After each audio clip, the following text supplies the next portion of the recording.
Good morning, Vietnam.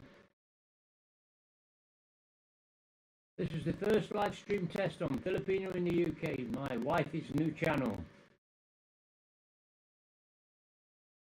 Sorry about the TV screen playing in the background. It's the only thing moving article we got to test. Hopefully there's not going to be any copyright claim due to whatever they put on the TV. I got two last night watching showing a football match by accident. Anyway, I try and keep the TV sound down and we just get the movement of the screen. I'm just going to up the sound for a second just to see what the level of the volume's like. Customs agents that the government promised that they would deliver are not in place. The tourists have had 4.5 years to get ready for this moment.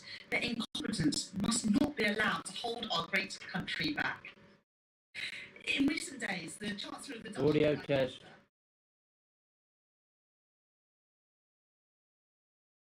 Volume back down because we'll obviously get some kind of problem from YouTube.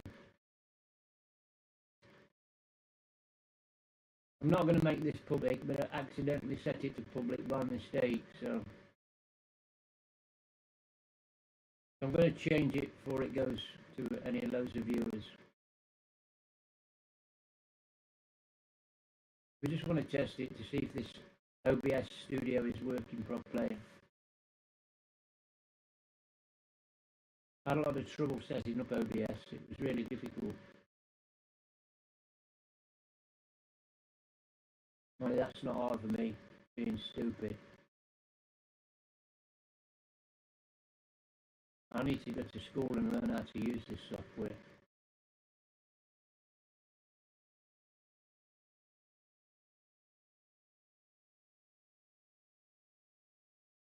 Audio test, desktop mic off. Audio test, mic auxiliary mic off. Video capture mic only.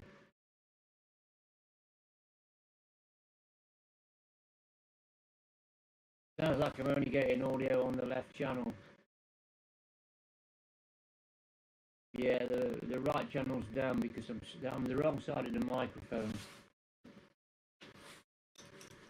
Let me go around here. Okay, I'm round the right. That's better, it's coming up now. That's okay then.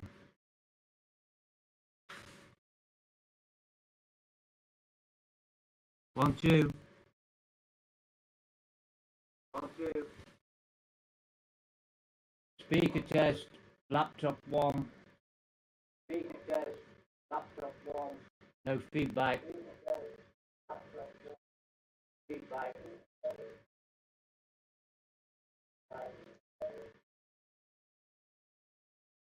Yeah, it starts to feedback after you have the speaker on, so we'll mute the speaker on the laptop for now. Stream looks like it's running good. Got a good upload. The GoPro is in use on this via the app, and the stream out via the app is only 800 kilobits per second, which is very poor. I was expecting more than that. This is using the high-speed Wi-Fi Virgin Media. So much for high-speed Virgin Media.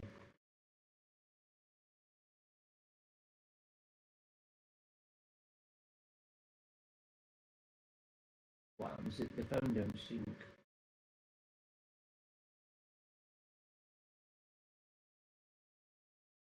Really need to put some power on the GoPro. I think it's going to power down the GoPro. That's the problem. As soon as we do it, the GoPro will go off the screen. Try it and see. If it fails, then she'll have to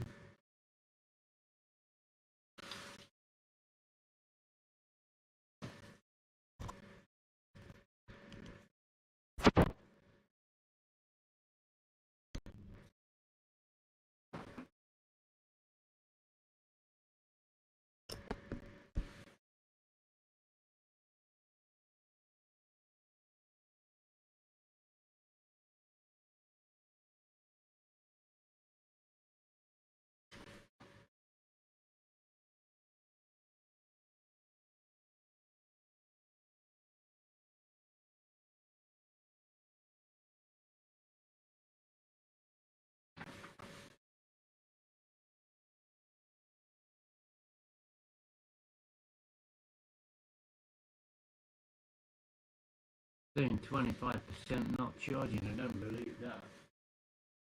Maybe the brick one. Maybe that one do it. I'll put it in the brick.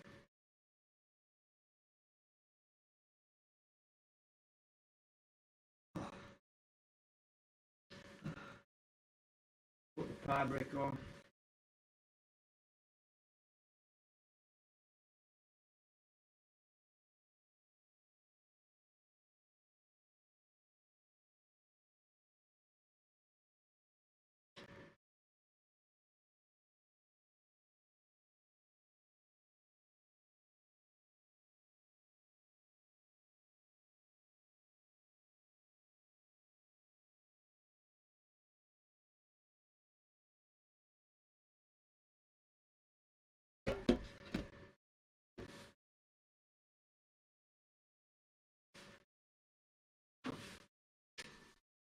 You know, I thought something for him like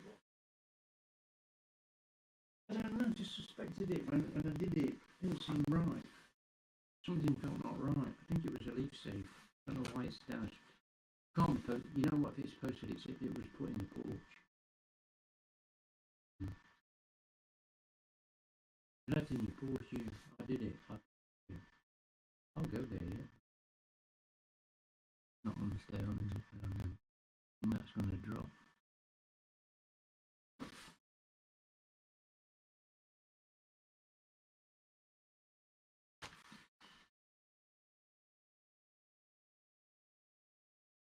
More people in the 2016 referendum voted to leave the European Union than have ever voted for any proposition in our history. And now, 4.5 years later, we can say that we have kept faith with the people. This deal takes back control of our laws, our borders and our waters. And it also guarantees tariff-free and quota-free access to the European market, as well as ensuring our security. And it's a good deal for aviation, for haulage, for data, for legal services and financial services. And it leaves us as sovereign equals. Sovereign equals with the EU. It also builds on the withdrawal agreement concluded by my right honourable friend, Prime Minister. And it's important to remember that there are now 4 million EU citizens who've chosen to make their home in this country. A vote of confidence in Britain. It's also the case that we've concluded a Northern Ireland Protocol, an imperfect instrument certainly, but one that ensures that we leave as one UK whole and entire, so we can begin a new special relationship with our friends in the European Union. I want to turn now to some of the arguments that were made in the debate. I want to turn first of all to the arguments made, not quite yet, to the arguments made by the Leader of the Opposition. He spoke as usual eloquently, but not perhaps with 100% conviction this time. And that's no surprise. He argued that we should stay in the European Union. He argued for a second referendum. He argued that we should stay in the customs union. He argued still for a level of ECJ jurisdiction. At every turn over the course of the last 4 years, he's trying to find a way of keeping as closely tied. I've got an impact, leave the thing running on the tap pack, and hopefully we'll get a good recording. Opposition to Brexit. Just going to hopefully leave this on because I don't think there's any copyright material. This is public knowledge to the world. Should be safe on this, I think. Opposition to Brexit, obviously, this I can well understand. Because his attitude to the European Union is rather like his attitude to his former leader, the member for Islington North. He spent years trying to keep as close as possible, and now he wants us to forget all about it. His time in the shadow cabinet, when he was arguing for the member of Islington North to be Prime Minister and for the UK to be under EU structures, presumably, in the words of Mr. Corbyn, was a period when he was present but not involved. But as a good former director of public prosecutions, I know that he doesn't want us to take account of any of his previous convictions, and indeed, I'm grateful for his support today. And he was also right in calling out the leader of the Scottish National Party. Because, of course, what the Scottish National Party today are doing are voting for no deal. Now, he's absolutely right. Now, what have they said in the past? Nicola Sturgeon said no deal would be a catastrophic idea. She said that the SNP could not countenance in any way no deal. She said SNP MPs will do everything possible no deal. Sector was actually voting against it today. Indeed, so opposed to no deal with the SNP that the member for Edinburgh South West went to court to ensure that if the Prime Minister took us out of the European Union without a deal, he would go to jail. Now, the leader of the SNP is voting to take us out of the EU without a deal. He's doing something that his own party said should be an imprisonable offence. So what's he going to do now? Turn himself in? Submit to a citizen's arrest at the hands of the member for Edinburgh South West? If his party follows through on its previous convictions, then I, of course, will campaign for him. And the cry will go out from these benches, free the Loch Harbour one. After the 2014 referendum, the SNP became the party that just wouldn't take no for an answer. Now that we've got a deal that they asked for, they're the party that won't say yes for an answer. Inconsistent, incoherent, even at risk of self-incarceration, the SNP are indeed prisoners, prisoners of a separatist ideology, their narrow nationalism ahead of our national interest. Now, he did touch on fish, of course, the leader of the SNP, but of course, what he didn't give us were the figures. Now, I've got them here. If we look at the increase in stocks, North Sea hake up relatively by 198%, West of Scotland saithe up by 188%, West of Scotland cod up by 54%, North Sea sole up by 297%. All because we're out of the common fisheries policy, which he would take us back into. This deal today, this bill today, opens a new chapter. Because the people of Britain voted not just for a new settlement with the EU, but a new settlement within the UK. Free ports and fintech, genetic sequencing and investment in general dynamics, a fair deal for farming and fish stocks for coastal communities. And of course, this deal also allows us to regulate more smartly and more effectively for the future.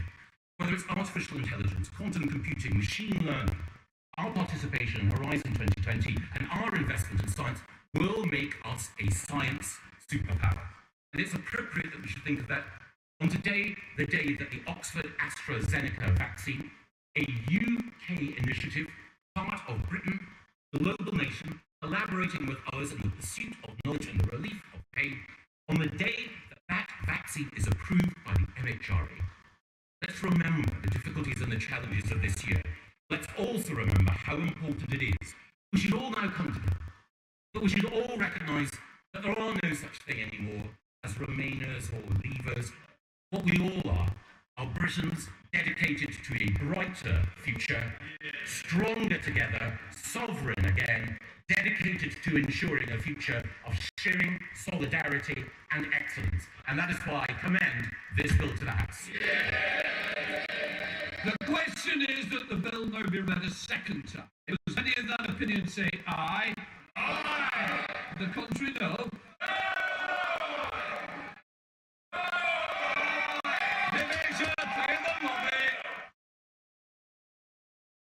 There it is, the Speaker calls for division, so we have about 10 to 15 minutes or so whilst those MPs who are there vote, and you heard all those contributions remotely. You heard Rachel Reeves close for Labour, saying that voting for this deal now was the only way to avoid no deal.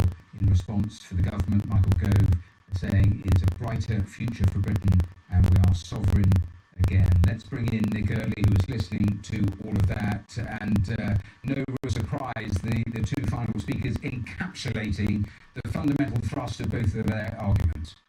That's right, Matthew, and it was interesting to hear Michael Gove there basically say, look, it's time to move on. We aren't Leavers or Remainers anymore. It's time to accept that this is done and get it over the line, and that's pretty much what's going to happen over the course of today. This is the first vote that MPs will have. It will go through fairly comfortably. There may be some abstentions in the Conservative Party, maybe a few Labour MPs who vote against the deal as well. Other opposition parties are opposing it, but I think it's going to have a fairly comfortable majority. It then goes to the House of Lords, and we think that by this evening, probably by around midnight tonight, it will have cleared Parliament completely and been signed into law. And it's worth just remembering that that's a pretty significant moment in what has been a long, drawn-out process. It's been 4.5 years since the referendum that saw the UK vote to leave.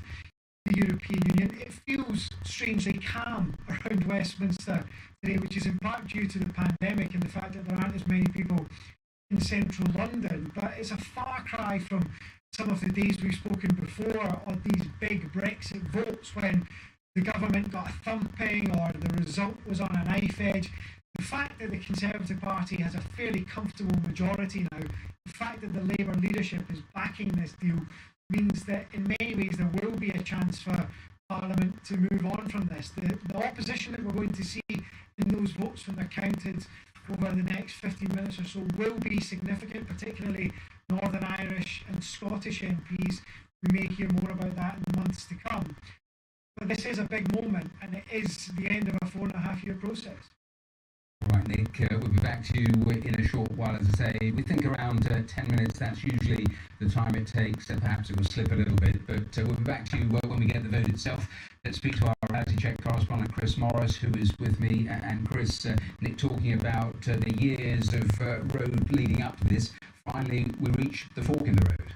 Yeah, and the devil really is in the detail, and scrutiny is an issue. I think after more than 40 years of contentious history, more than 4 years, as Nick said, of argument about what Brexit really means, not much more than 4 hours of actual debate on the entire future relationship. And I think whatever your perspective on leaving the EU, from the Brexiteer side or those who wish to stay inside, that is not ideal. And I do think there's a lot in this agreement which we haven't really debated properly yet. Again, from the Brexit side, I think that is true as well, about what it could mean in the future, whether it's on fishing or whether it's on these rules of fair competition in a level playing field. There are things that are still not yet decided, particularly what exactly can the UK do with this newly won sovereignty? Is it just theoretical sovereignty? I think we heard in the debate from John Redwood, on the Brexiteer wing of the Tory party, saying we want to see the measures that are actually going to put some of this sovereignty into practice. I think the issue, particularly on the level playing field measures, these rules for fair competition, is yes, the UK has won the ability to break away in the future from EU regulations, but there will be a price to pay.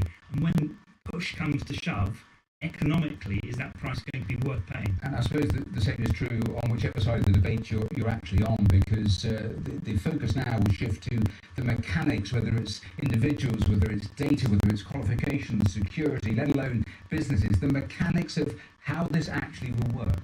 Yeah, and there's this partnership council going to be created, which is in essence a vast new bureaucracy of almost endless meetings between the two sides. Within the Partnership Council, there are more than 20 committees and working groups, and one or other of them will be meeting more or less continuously over the next few years, because there's a lot in the agreement that still needs to be put into practice. And I think it's interesting that, of course, a different government in the future can choose to interpret this agreement in a different way. I think that's going to be a challenge, not just for the Conservatives, it's going to be a challenge at the next election for Labour. What do they say about that? Because there are a lot of things in the agreement where you could have much closer cooperation in theory. And a future government could go to the EU and say, actually, we want more market access. And the EU will then come back and say, well, here's the blueprint for that, but in return, you have to accept more obligations. So the idea that the debate and the argument about Europe is over, I fear I have to tell viewers this, is simply not the case. I think they are our closest neighbours. We have to have a good relationship with them. Everyone accepts that. But to get that relationship going in the right way, again, whatever your perspective on this debate, will take detailed argument for years and years to come. Yes, we were talking about that just a short while ago whilst we were watching those final scenes in the Commons. But let's pick up with some of those points that Chris raises. Let's talk now for the next few minutes to the former Director of Communications for Labour, the leading campaigner against Brexit, Alistair Campbell, who joins us. I'm also joined by Martin Howe, a barrister specialising in intellectual property and EU law, who is chairman of the pro-Brexit group Lawyers for Britain. Thank you both of you for being here with us. I might at some stage break away to actually get the vote itself. And Martin, why don't I start with you for 30 seconds, and Alistair, your headline thought at the moment we've actually reached now. Well, my headline thought is that we've regained our sovereignty, or at least we've got 90% there. That there's still problems over our sovereignty in Northern Ireland, and there are still problems in not having recovered our fisheries. for the next 5 years. But we've recovered our sovereignty. We have much greater freedom to set our own laws according to our own priorities. Our Parliament must be now much more responsive to the wishes of electors, because Parliament can't hide behind, well, we have to do this because of Europe anymore. And what we make, we've got freedom. What we make of it depends on our choices. Okay, I'll come back to some of those points. So, Alistair Campbell, where do you think we've reached? Well, I think we've reached the end of the first long stretch of the road, and now one of your correspondents said we're now have hit a new fork in the road. It depends how, what flows from this will depend on the decisions that people in Parliament take from now on in. I mean, I just feel very, very sad that, a relationship which has never been perfect, but which has been broadly very positive, I think, both for the UK and for the whole of Europe, is coming to an end in this way. And I agreed also with your correspondent who said, I watched most of the debate, that it felt very, very strange where you had people like Martin and the people that he knows in the ERG sort of saying why the bits that they don't like about the deal, Labour even more so saying why they really, really, really don't like the deal, but all coming together and saying, but we now have to vote for it and move on. I don't think there will be that much moving on, because I think, as Martin just said there, whether you coming from my end of the argument or from his, I think there is so much now that is dependent upon future negotiation and future decisions which the British government now has to make, and upon those decisions will then flow further consequences that may or may not impinge upon our future relationship with the European Union. I'll come to that in a moment. So let me just ask you about what you've publicly said in the last few days, which you were saying that the Labour leadership is making a mistake in voting for this. You've also accepted with the size of the government majority, they would win anyway. So isn't what you're recommending by saying they should abstain or vote against simply just posturing? No, I don't believe so, because I think that sometimes, people don't like abstention, and I don't like abstention, but I think that sometimes in the parliamentary process they can play a useful function. I think if there was a genuine danger that because of the parliamentary arithmetic then no deal was going to happen, then I completely get it. I totally get that. And I actually thought Keir Starmer explained his position well. It's just that I don't agree with it, because I think that on the politics of this now going forward, I think that every time, and we saw from, less so from Michael Gove, although even a bit from him as well, but certainly from Boris Johnson, that the way that he's so political, he's so kind of ruthless about the politics of this, every time now that Labour tries to expose things that are going wrong, tries to put forward different propositions, tries to craft this new relationship that Keir and Rachel Reeves are talking about, then they're just going to stand up and say, hold on a minute, you voted for it. The flip side is true, isn't it? You were always extremely good at painting your political opponents into a corner, and had the opposite decision been made, it would have been the easiest job in the world for Boris Johnson to say you're against Brexit, you refuse to accept the public's decision, you want to keep this going, you're ignoring a deal that's been thrashed out between the UK and the EU. That would have been the easiest job in the world, wouldn't it? Well, he kind of did that anyway, because he said that you don't really mean it. So, I mean, dare I suggest that, as ever in politics, Boris Johnson is sort of having a bit of cake and stuffing it down his face. My point is that I think that he has already got a little bit of a problem within the Labour Party because of the kind of approach to Jeremy Corbyn.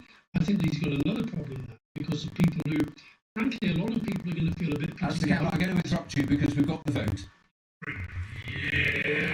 The ayes to the right, 521. The noes to the left, 73. The ayes have it, unlock.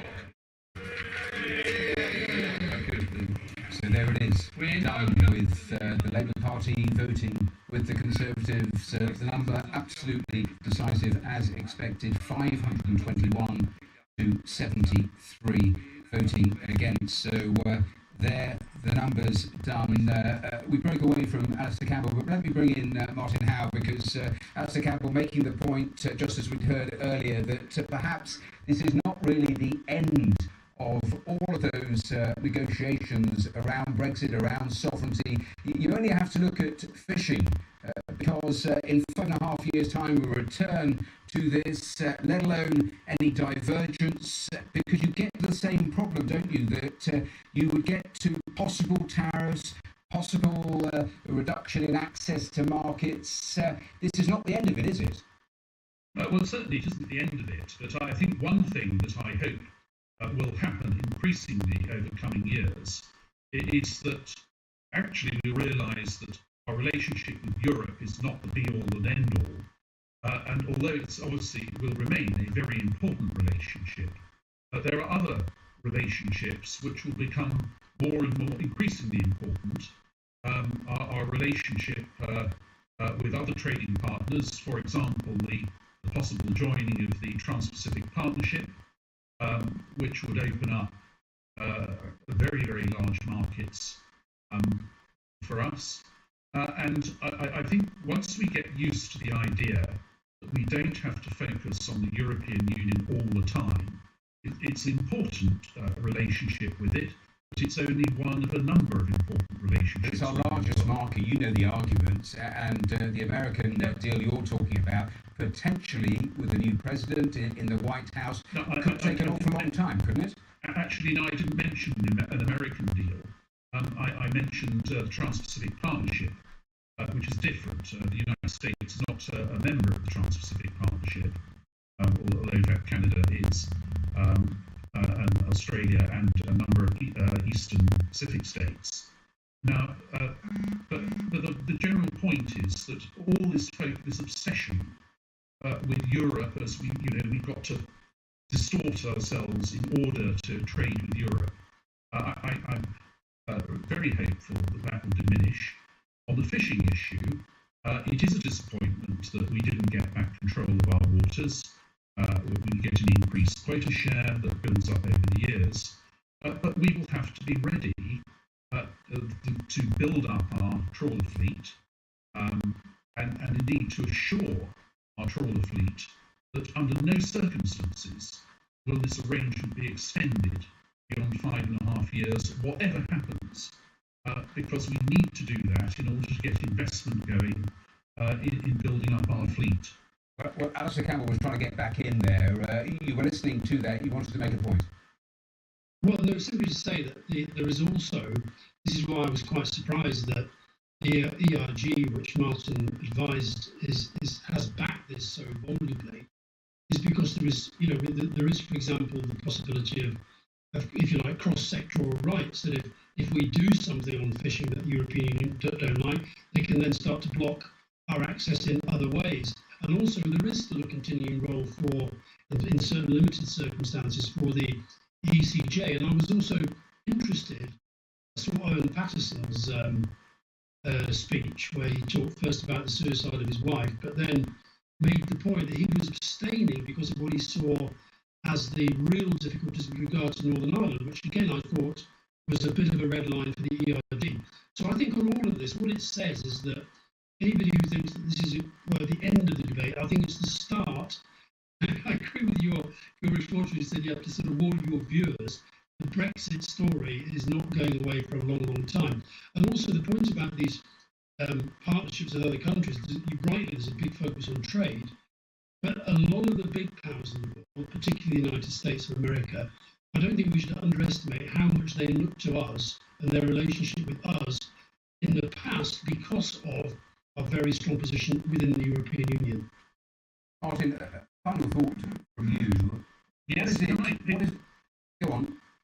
Sorry, I just wanted to pick up the particular point Alistair raised about Northern Ireland. The reason Northern Ireland, we have not regained sovereignty over Northern Ireland because under the Northern Ireland Protocol, European Union laws over a wide sector of the internal market relating to goods apply within Northern Ireland. There are restrictions on trade between Great Britain and Northern Ireland, and all those provisions are subject to the continuing jurisdiction of the European Court. And do you feel let down by that, given Boris Johnson before the election was so clear about that? Can I point out that the reason why we didn't say that this agreement impinged on our legal sovereignty is because those problems are not in this agreement. They are in the withdrawal agreement. And the issue there's no change within the article that bears upon that, which I thought would have been a problem for the ERG. That's all I'm saying. Well, I think, I mean, what is the problem with the ERG is, I advise them, that's for them to say. We're almost out of time, Martin, so let me just ask a quick final thought to both of you. Come January the 1st, what is it that you hope that this country can do that it couldn't do before? Well, we can refashion our relationships with the rest of the world in a way we become a global power and a global trading nation once again. Northern Ireland is unfinished business. It can't carry on long term with this sort of arrangement, but we've got sovereignty back. We've got 95% of our sovereignty back. We do have some unfinished business to go. Let's have a final quick thought from you. The political argument is that Brexit is now finally done. The country can unify. Do you think that is likely in any way at all? Look, I think the country's sick to death of hearing about Brexit, and it's got real worries about the pandemic on at the moment. But I think this is not going to go away as an argument. I thought it was very interesting that Martin's claim on sovereignty jumped by 5% during the course of our interview. I don't know what we said to increase it in that way. I think that when reality kicks in, for businesses trading, for people trying to travel in Europe, the students that wanted to be in Europe, I think that people will, frankly, I think will come to regret this. I don't sense any will in Parliament for there to be a kind of drive to undo what's happened. But I think as people look at the detail of this, I think we're going to look back and think, what on earth have we done to ourselves? Look, we have to leave it there. Alistair Campbell, Martin Howe, thanks for joining us so quickly after actually getting that vote. Thanks both of you for your time. Let's go back to Westminster, back to Nick Eardley. And Nick, when the votes came, the numbers absolutely decisive as we'd anticipated, 521 to 73. That's a majority of 448. Yeah, that's right, Matthew. I'm just looking to see if we've had the final breakdown of those results, but it sounds largely as we expected that the vast majority of Tory and Labour MPs have voted for the deal. The other opposition parties have voted against it, and I suspect there will be some from both the Conservative and Labour parties who've abstained. But it is a really significant moment. There may potentially be a couple more of these moments later in the day. Remember that this bill now has to go to the House of Lords. It will then potentially come back to the House of Commons if there are any changes before it's passed into law this evening. But a significant moment, and it does mean the 4.5 years, the Brexit process in Parliament, certainly in terms of exiting the EU and starting a new relationship for trade, that's done. Nick, we have in the next couple of minutes got that announcement from the Health Secretary, Matt Hancock, in the House of Commons. As we've been saying, it's a really busy day there at Westminster. News about the changes on tiers. We're just getting breaking news in advance of that statement that Lancashire is going to move into Tier 4. Nick, you hearing those details as well. What more can you tell us?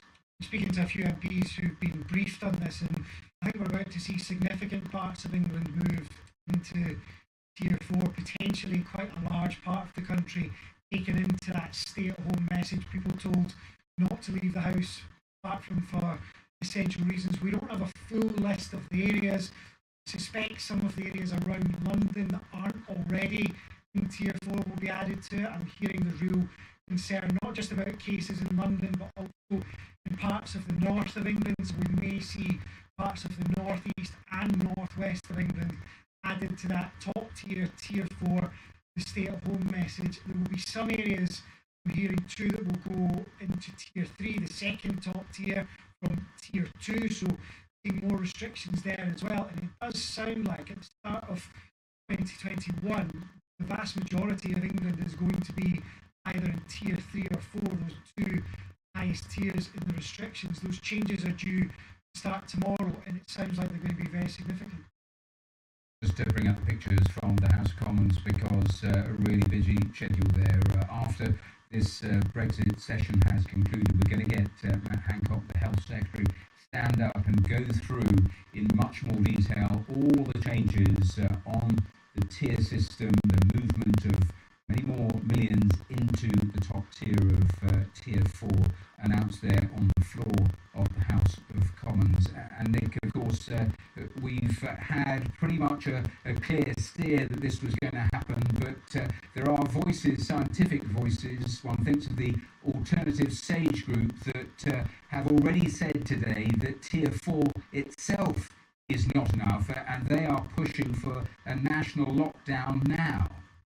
Yes, they are. There are some who think that basically all of England should go into the full list of restrictions, which would be everybody told to stay at home. I don't think the government wants to do that. It wants to, for England anyway, hold on to that tier system brought into place at the end of the last lockdown that started this month.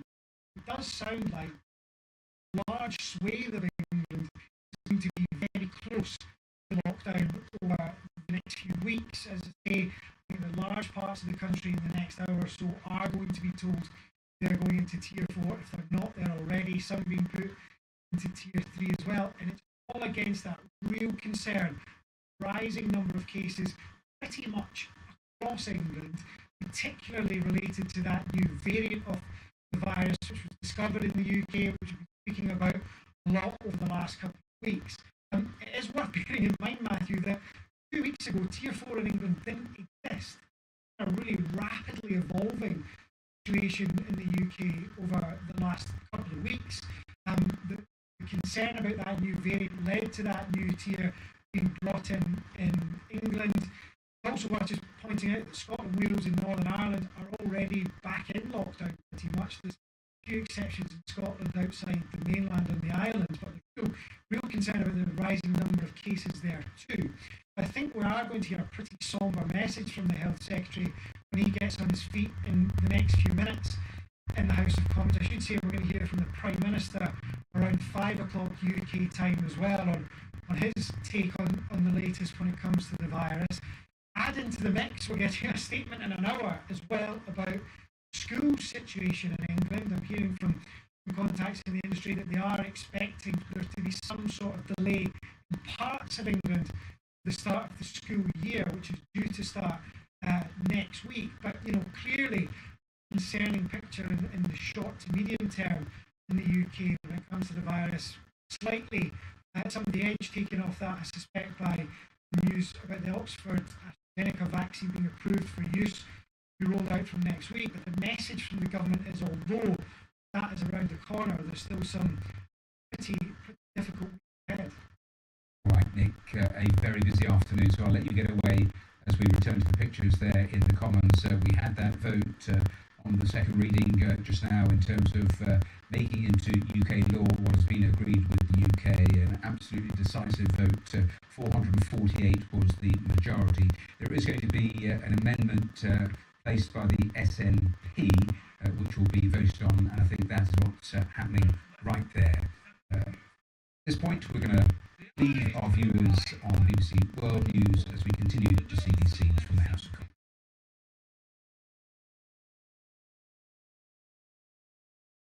In order to allow the safe exit, that third reading has passed just as the second reading did, quite decisively. The Speaker there just going through more of the details. Let me bring in Chris Morris, who has been watching things with me for the last hour or so. And Chris, when we were talking to our guests a little earlier, pretty much agreement that there is unfinished business.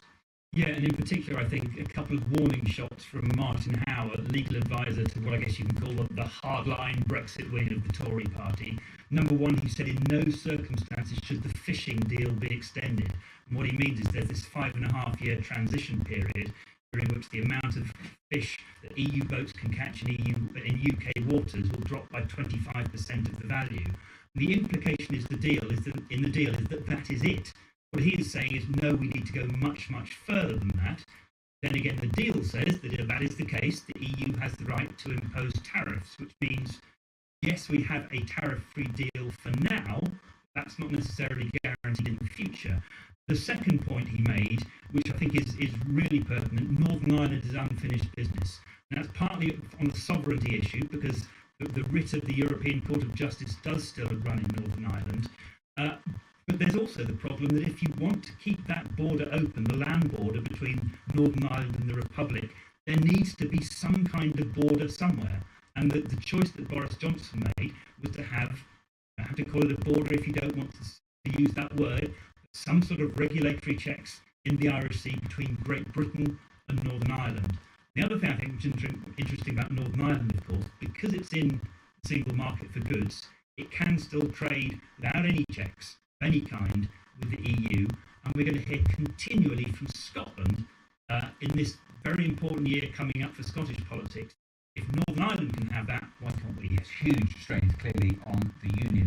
In terms of the practicalities for business, because I suppose that's the most immediate thing on the horizon in, what, a day and a half, because in terms of the advice on the computers that the government have been urging businesses to look at online for months, they've been complaining for months.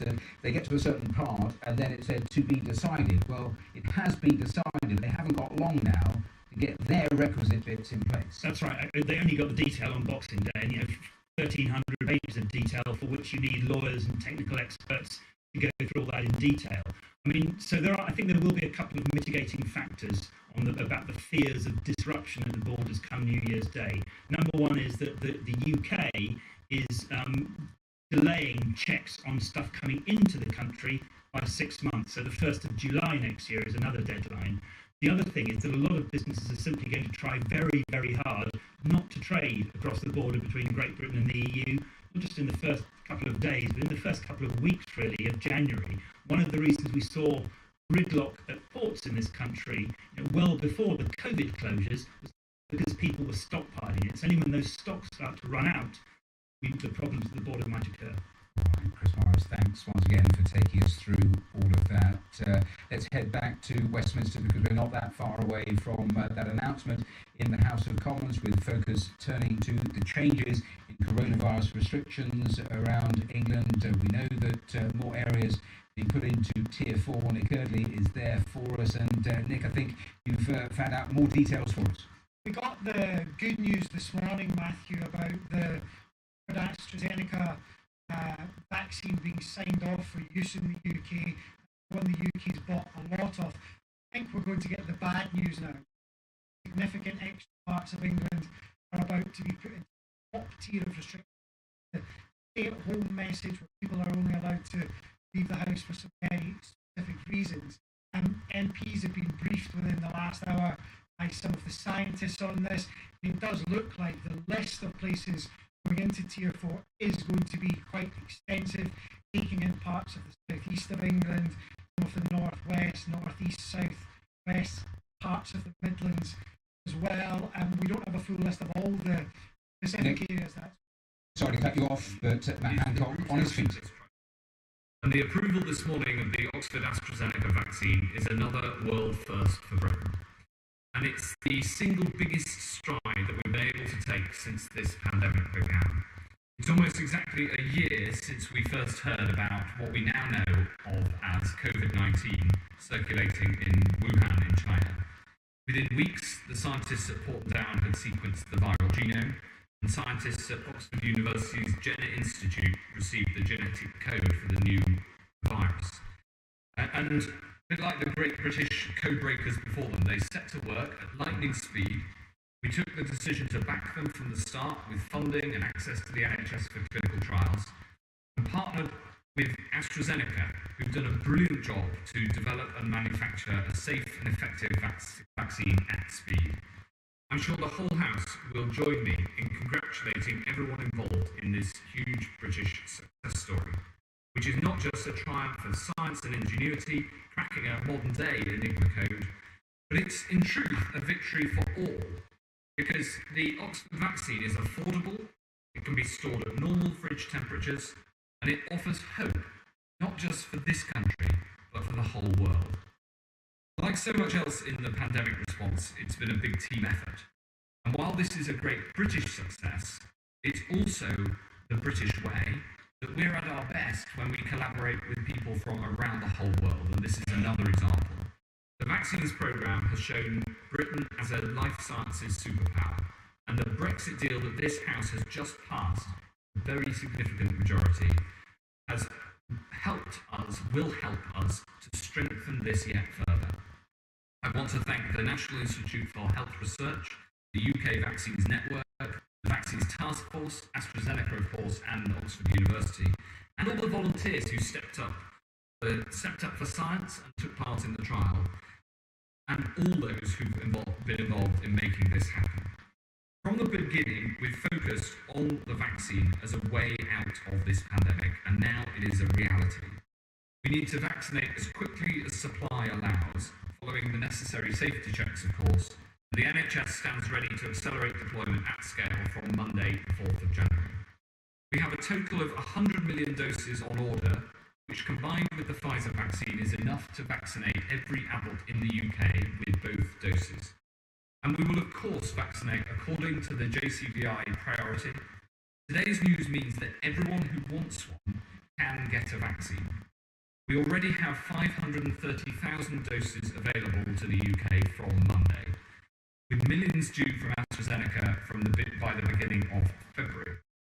Mr. Speaker, the clinical advice is that the Oxford vaccine is best deployed as 2 doses, 12 weeks apart. And the great news is people get protection after the first dose.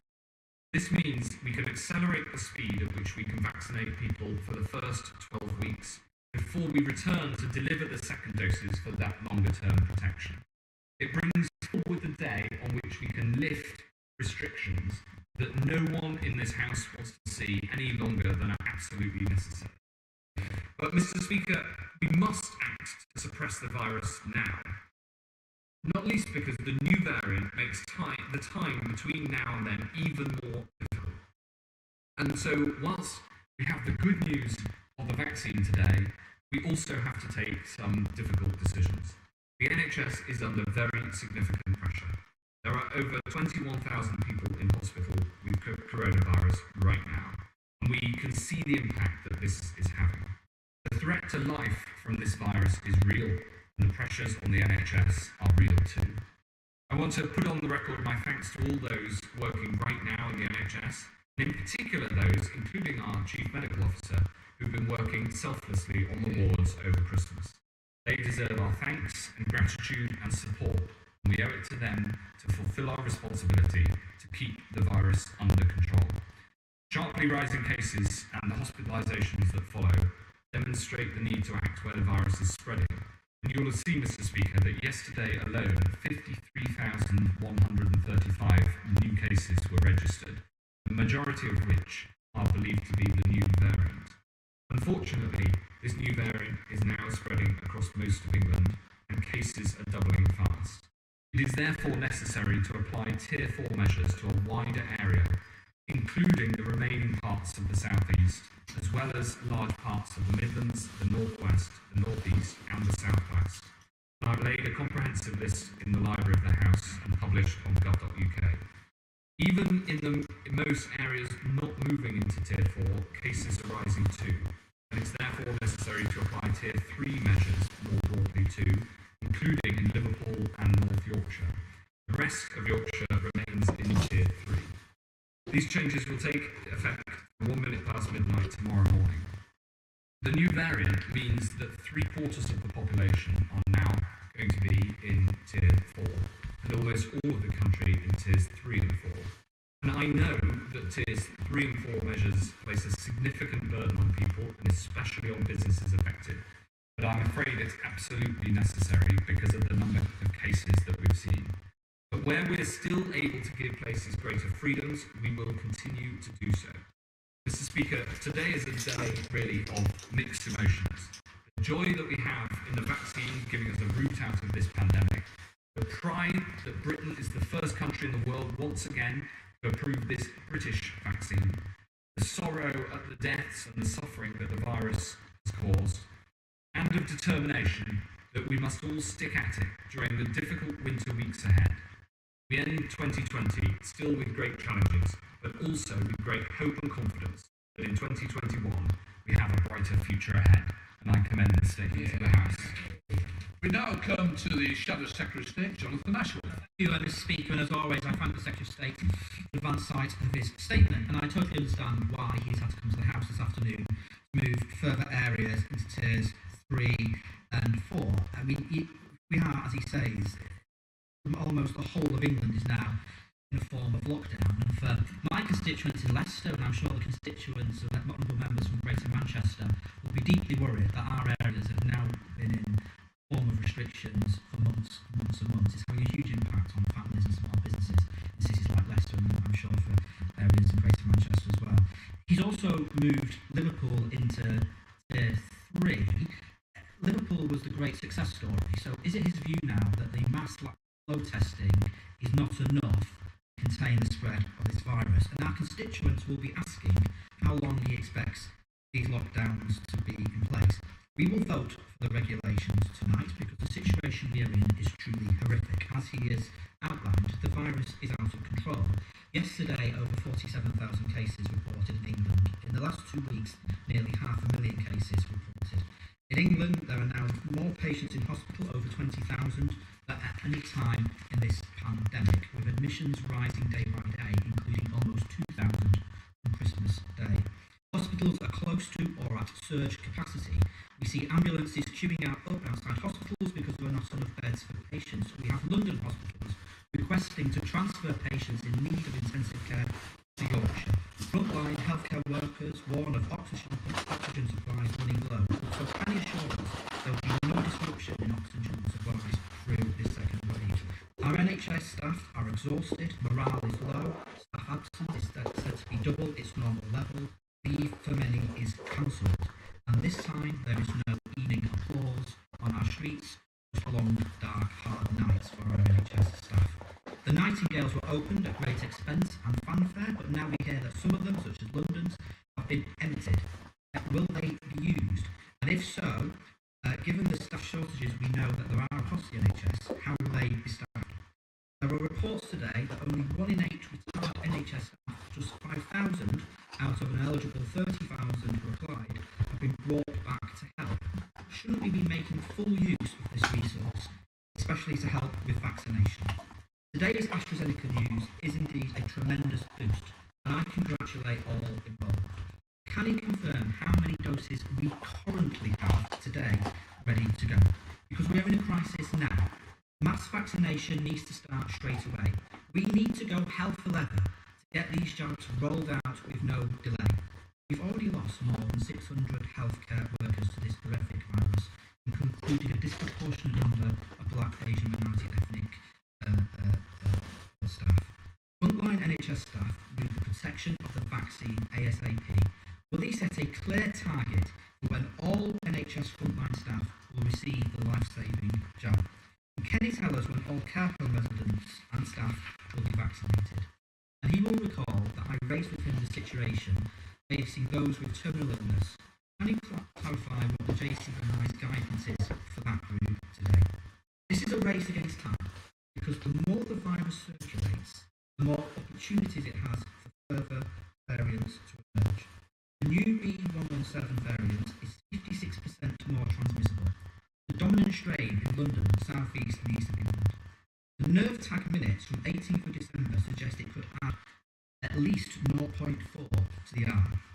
Given the first lockdown brought R to about 0.6, the second lockdown to about 0.8, this surely means it will be harder to bring infections under control, and so harder measures will be needed. So will it publish in real time the advice he is receiving from SAGE on restrictions needed? This is a global crisis. Let us be clear, this is a national emergency. Our National Health Service is becoming overwhelmed. I hope the Tier 4 restrictions are enough, but many believe even tougher restrictions are now inevitable. Does he agree? We need not put more lives in jeopardy, and vaccines are so near. Let's give the achievements of our scientists the best chance to save lives. The country has sacrificed so much in 2020. Let's not repeat the same mistakes. We must start 2021 by doing everything it takes right now to save lives and support our NHS. Only then can we look forward with confidence and hope. Secretary of State, Thank you very much, Mr. Speaker. Well, he's quite right that there are problems with the challenges thrown up by this virus right around the world, and we're seeing some of the news from other parts of Europe today in terms of the impact in other countries. But he's also right that thanks to the approval of this vaccine, alongside the Pfizer-BioNTech vaccine, the end is in sight. And that should give us hope that whilst we have difficult weeks ahead of us, we also can see the route out of this pandemic and to normal life returning with all that that means and entails. He talked about the pressures on the NHS, and there are significant pressures on the NHS. One of the advantages of having a national health system is that when one area of the country faces particular challenges, then others can come to its mutual aid. And this is in process, it is happening, and it does mean that people are sometimes being taken across the country to receive care where there is spare capacity, and that is necessary, and that is how the system works when it's under significant pressure. He asked about the vaccination of NHS staff, and I can confirm that thanks to the decision today, announced by the regulator, we will be able to accelerate the vaccination of NHS staff who are already in priority group 2, as well as, of course, the over 80s and care home residents and staff. He asked about the number of vaccines we have available, Mr. Speaker, which I mentioned in the statement. We have 530,000 across the UK that are available for deployment in the first week of January. And the NHS is doing a fantastic job of constantly increasing and expanding the scale of its operation. And finally, he asked about what more could be done in the areas where rates are very high and continuing to rise. And the true answer to that, Mr. Speaker, is that it is on all of us, and it's about how everybody behaves. Because if we collectively decide to stop this by taking personal responsibility and not coming into contact with others unless it's absolutely necessary, that is how we can slow the spread of this virus within, of course, the tiers restrictions which are necessary, but ultimately it's about how we all behave. That's how we're going to get through the next few weeks together, and then the vaccine can come and save us. Let's head to Surrey with the Chair of the Select Committee, Jeremy Hunt. Jeremy. Thank you, Mr. Speaker. The news from AstraZeneca is fantastic, and he and the British science in general deserves enormous credit. But the NHS now is busier than it was last April. In parts of London, it looks like it may fall over. But back in April, schools were shut. Next week, primary schools are due to reopen. In September, we came to regret allowing university students to go back en masse, but some universities are going to start to go back from next week. Why, in the middle of winter, when the NHS is under such pressure, when we have a dangerous new strain of the virus, are we taking such huge risks? Shouldn't our entire focus for the next 8 to 12 weeks be on saving lives, getting the first dose of the vaccine out to every single vulnerable person, stopping the NHS collapsing, and putting NHS frontline staff at the front of the queue for the vaccines so that we keep safe people upon whom our safety depends? And just remind members who are not changed at the same dress code, even though they are virtual. It is only fair that we treat each other with the same respect. Thank you very much, Mr. Speaker. Well, I share my right honourable friend's desire and strategy of keeping this virus suppressed whilst we get the vaccine rolled out as fast as possible. And one of the other good pieces of news from this morning's announcement is that we can roll this vaccine out faster because we only need to give the second dose after 12 weeks. It means we can get the vaccine into more people the first dose, which the data shows gives that immunity, which means that we can get through the protection of the nation faster than we previously could have done. On the points he raises about education, of course these are important points, The Education Secretary is setting out in a statement shortly the details of how we're going to manage the very difficult balance between needing to keep children in education as much as possible, whilst also ensuring that we don't add upward pressure on the R and we don't spread the virus any further. I commend to him the Education Secretary's statement. Let's head up to Scotland with the SNP spokesperson, Dr. Philippa Whitford. Thank you very much, Mr. Speaker. As chair of the All-Party Group on Vaccination, I absolutely welcome authorisation of the AstraZeneca vaccine. Storage in normal fridges will make it much easier to deliver here, but particularly in low and middle income countries, which would have struggled to maintain the cold chain at minus 70 degrees as required for the Pfizer vaccine. But delivering the vaccine will still be a Herculean task for all 4 UK health services, and they will struggle if they are also dealing with surging COVID cases. Hospitals in London and the South East are already reporting shortages of critical care beds and even oxygen, so there's an urgent need to get the new variant under control. Does the Secretary of State recognise that when dealing with a spreading infection, getting ahead of it is critical? Only taking action once cases in an area are soaring is simply too late to bring it under control. All 3 devolved nations are already under level 4 restrictions to try and prevent the new variant getting a grip and getting out of control. So with greater levels of the new variant in England, and as he just stated, cases rising everywhere, does the Secretary of State not think it's also time to put the whole of England under tightened Tier 4 restrictions?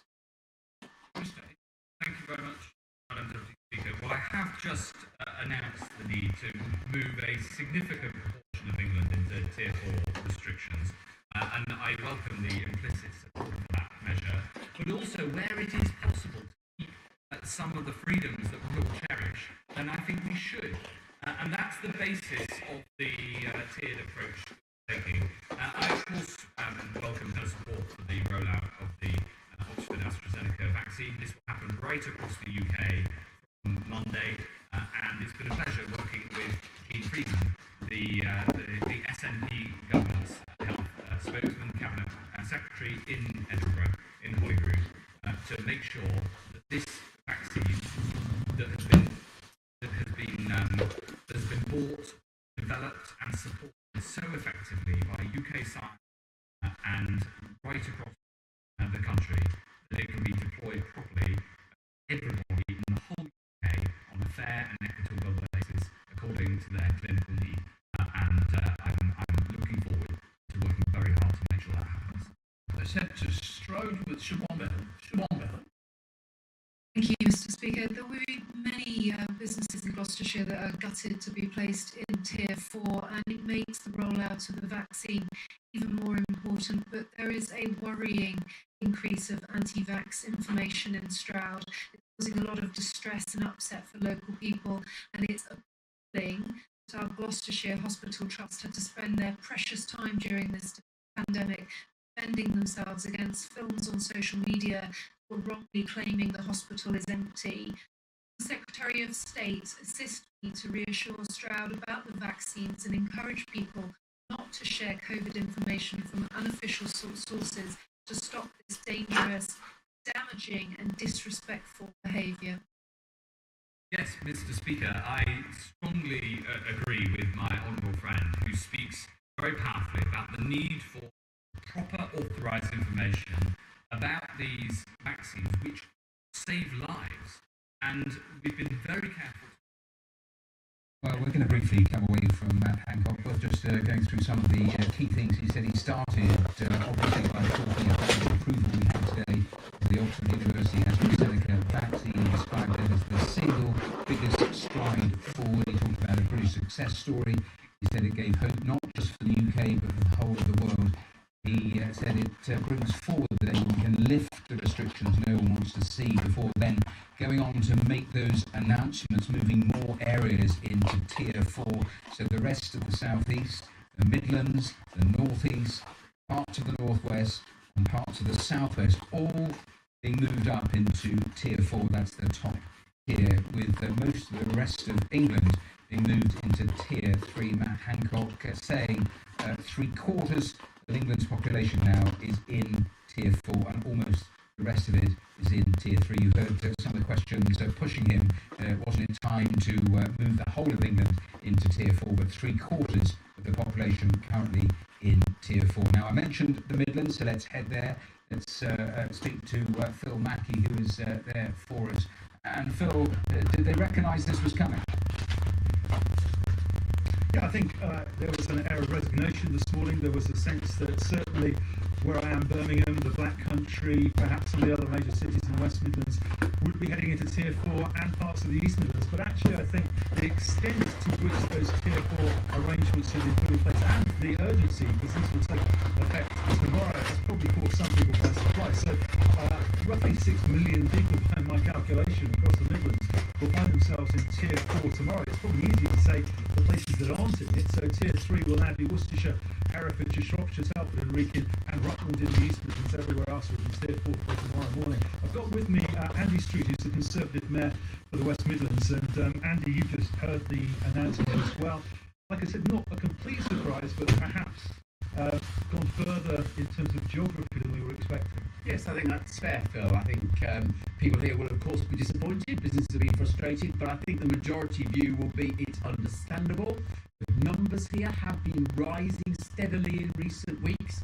The Tier 3 restrictions haven't held the virus at bay, and frankly, we want to act quickly to prevent the sort of numbers that we've seen in London. About 300 the average rate here at the moment, much lower than London and the South East. So simply, the quicker we act, the quicker we can move out the other side. Now, I know that in the Black Country, Coventry, Solihull, the areas that you represent have really struggled being in Tier 3, because the hospitality sector has been really badly hit. Now the retail sector is going to be hit. Those small businesses like the farmer around the corner here will be shut as well. Is there enough help coming through central government? No, categorically. We understand why this decision has been made today, and as I say, everyone understands the quicker we move out and move in, the quicker we will move out. And of course, there's a vaccine on the horizon to give us the ultimate hope. But at the same time, we've got to think about the support for businesses. These are viable businesses, have already come through 9 months of disruption. We need now to say more money needs to be put on the table, particularly to help that hospitality sector and also some of the other small businesses that are now going to have to close. City. Before the pandemic, we were looking at a really bright future. Building going on everywhere, people moving into the city, businesses moving here. Is this kind of almost like a lethal blow to the West Midlands, what's happened over the past month? No, I don't think it's a lethal blow. I think, of course, it's a huge setback, and you only have to look at the increase in the number of people claiming unemployment benefits. We're not unusual compared to other parts of the country, and we will have to think really, really hard about how we bounce back. We have got some advantages, of course, City of Culture, Commonwealth Games coming up, some big investments like HS2, some big new sectors we're investing heavily. So, of course, it's going to be a really tough recovery, but this place has bounced back many times before, and will do so again.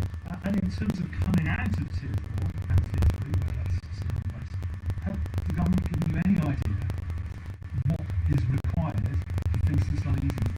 No, they haven't, but there is a lesson. If you look at the previous lockdowns, even the lockdown in November, December, it took about 4 or 5 weeks for the numbers really to turn and then trend downwards. And the reason I think the right decision has been made correctly today is that actually once numbers begin to go on the way, they tend to be sustained for a period. So we need to see that turn and then hopefully sustained permanently as the vaccine comes into play at the same time. Should we have come out of the lockdown at the beginning of December, or should we have stayed in it, even up to Christmas, to just try and get those numbers down before we got to this position? No, I think it was right to come out. The numbers were definitely here trending down very rapidly, actually, as we came out of the lockdown. And remember, you talked about businesses. A lot of businesses were able to trade through December, and that was definitely beneficial. And actually, it's helped people's morale, that ability to trade through December. So I don't think it's saying we should have stayed in all the way through, not at all. And remember, the new ingredient is the need to trade, and that's another reason why I think we've had to act very quickly now. But we're not getting very much information from the region's hospitals at the moment. Are you hearing news from on the ground? How are they coping? Yes, I do hear news from on the ground almost daily, frankly.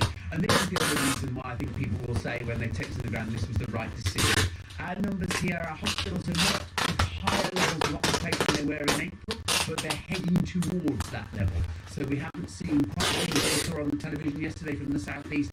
And again, I would say decisively before those scenes come, because numbers in hospital across the West Midlands are definitely increasing steadily. Thank you. Mayor for the West Midlands, clearly asking again for more government support, particularly in these areas which have been in high tiers, have had lots of restrictions for a very, very long time. It's deserted in Birmingham City Centre. Again today, it's been deserted for months. Even when the shops reopened, there was a brief surge, but not many people coming back in. The offices remain empty. All of the nighttime economy remains shut. It's not the city that you would expect it to be at this time of year. And until these sort of businesses can reopen, I suppose, not just for Birmingham, but the other big cities in the Midlands, the North and elsewhere in the country, they're desperate to get back open, and they would really want to see those infection rates come down so that there is some chance that restrictions will ease. Matthew. All right, Phil, thanks very much for taking us through all of that. Phil Matthew there in Birmingham. I mentioned the Midlands have moved into Tier 4 North East, parts of the North West and parts of the South West, all moving up into Tier 4. When you translate that into numbers, it means an additional 20 million people will be in Tier 4.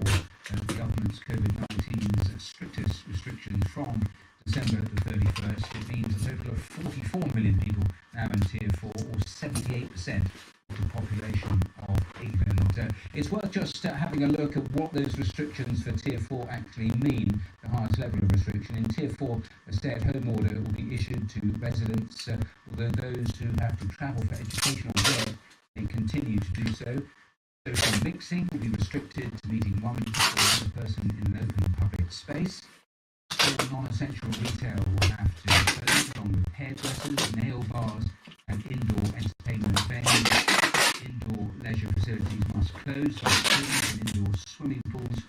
People should not leave the Tier 4 area except for limited reasons, including work and education, and the guidance for the clinically extremely vulnerable, well, that is to stay at home as much as possible. So the latest in terms of what Tier 4 means. Those are the new areas. Let me just bring you another line of breaking news, because the Premier League fixture postponed from Premier League match at Tottenham this evening.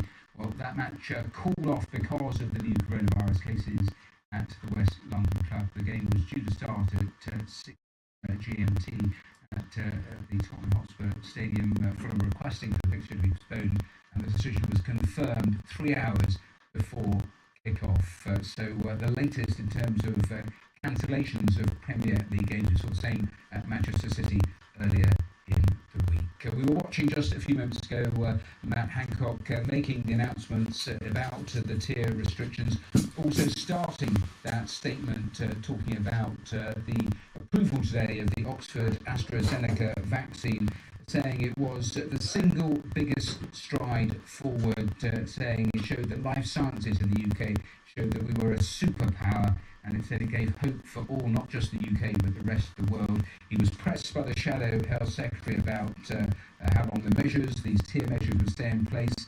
He talked about the COVID situation being horrific there, with the pressures on hospitals, staff exhausted and morale low, and asked too about the amount of doses ready to go, and Matt Hancock saying 530,000 vaccines available for deployment in the first week of January. Well, let's look at that approval for the Oxford AstraZeneca vaccine in more detail now. Here's our health correspondent, Anna Collins. The approval of the Oxford AstraZeneca vaccine is a huge moment, and with pressure on hospitals intensifying, it could not have come at a better time. This is a really significant moment in the fight against this pandemic, because the vaccine is the way out, and the approval of the Oxford AstraZeneca vaccine, it brings forward the date at which we're going to bring this pandemic to an end. After cramming years of work into a matter of months, jabs will begin to be administered on Monday. This morning, the head of the UK's regulator insisted no corners had been cut. The safety of the public always comes first. The MHRA's approval has been reached following a thorough, scientifically rigorous review of all the evidence. The announcement comes 4 weeks after the UK approved its first coronavirus vaccine. While the Pfizer and BioNTech jab must be kept at freezing temperatures, the Oxford one is both cheaper and can be stored in a fridge. This makes it easier to reach the most at-risk groups, particularly those in care homes. The hope is around 2 million patients a week could soon be vaccinated. The government target is an ambitious target, and we are working with them to define this. We can go to 2 million, and when I said ambitious, I didn't mean to say that it was not achievable. I meant to say that the government is committed to vaccinating people as quickly as we can. The UK's vaccine rollout will now focus on administering first doses to as many vulnerable people as possible, which will prevent severe infection after 3 weeks. The second dose is vital because it provides longer-term protection. Patients will now wait up to 12 weeks to receive it. Because the design, some people got second doses at different times. This allowed analysis of the effectiveness of vaccine if you were to be able to. This showed that the effectiveness was high, up to 80%, when there was a 3-month interval. The vaccine uses a harmless virus which causes colds in chimpanzees, and it's altered to look like coronavirus. When it's administered, the body produces antibodies and T cells to fight it off. If a person is infected in the future, their body knows to attack. What we're hoping over the weeks ahead is that we'll hear more approvals elsewhere in the world, which means that we can really start moving the vaccine to all the vulnerable people that there are in different populations to have the greatest possible impact. While the vaccine approval has been called a game changer, it'll be months before we see any real effects. Until then, it's likely tougher restrictions will be needed to try and bring the virus under control this winter. Anna Collinson, BBC News. Let's go back to Westminster. Let's speak to our political correspondent, Jonathan Blake. And Jonathan, you were listening to Matt Hancock talking about the tier restrictions, which we'll come to in a moment or two, but also starting that statement talking about the vaccine and today's developments. What are they saying about numbers and rollout? Well, the Health Secretary confirmed that it is the government's intention to start having this vaccine given to people in just a few days' time, the 4th of January. So that is a lag of a week or so since the approval that we heard about this morning. And as we've heard, there are 100 million doses of the vaccine which have been procured by the UK in advance of this approval. So that is enough for 50 million adults to be vaccinated using the Oxford AstraZeneca vaccine in the weeks and months to come. There have been questions about why the need, even those few days of delay between the approval and the vaccine starting to be given out, but there are logistical concerns, although this doesn't have to be kept at low temperatures, limiting the transport rollout of the other vaccine, the Pfizer-BioNTech vaccine.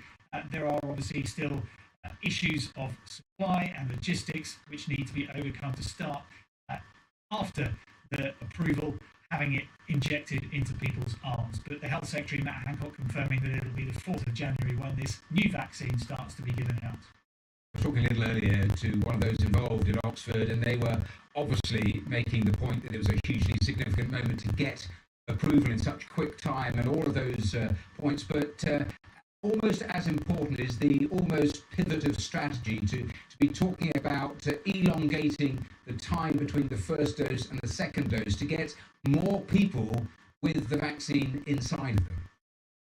Yes, and the government's faced questions over that with the first vaccine as well that is already being given out. Some, not least the former Labour Prime Minister Tony Blair, saying that they should get more people having the first jab so that there can be more of the population which are partially vaccinated, if you like, before having the second jab, which needs to be given 2 weeks later for the vaccine to actually take its full effect. But so far, the government has stuck to its strategy and working its way down the list of vulnerable groups of people, starting with those working and living in care homes, and then the over 80s and age groups below that. And that is the procedure that will be followed, or the hierarchical list, if you like, which will be followed for the new vaccine when it begins to be rolled out as well. Let's turn to the other part of the announcement, the restrictions, and so much of England now in Tier 4, 78% of the population in England now in Tier 4. What is the government's reasoning when it comes to resisting the push to have the whole of England in Tier 4 or the whole of the country in a national lockdown?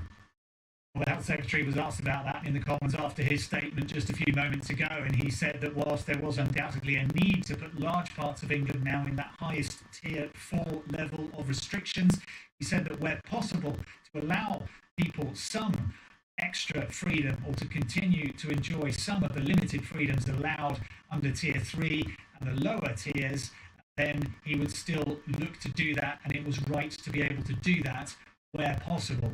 But that question reflects the pressure on the government to go further than it has done. The Health Secretary has said these will be short-term measures. He's not calling it a national lockdown. It isn't effectively a national lockdown in England because there is still about 20% of the population who are in Tier 3 and only a tiny number in anything below that now. Tier 4 is effectively the similar or same conditions that we've seen in national lockdowns earlier in the pandemic in England, only being able to meet with one other person outdoors. The message overall is to stay at home, and non-essential retail, along with hairdressers, gyms and all hospitality businesses, are closed. Jonathan, we were in Birmingham only a couple of minutes ago getting immediate reaction to that announcement. The obvious question was raised almost immediately, which is that you have an announcement like this, you move tiers, and businesses are saying, what extra help can we get? Are we expecting a further announcement to come from the Chancellor answering some of those points?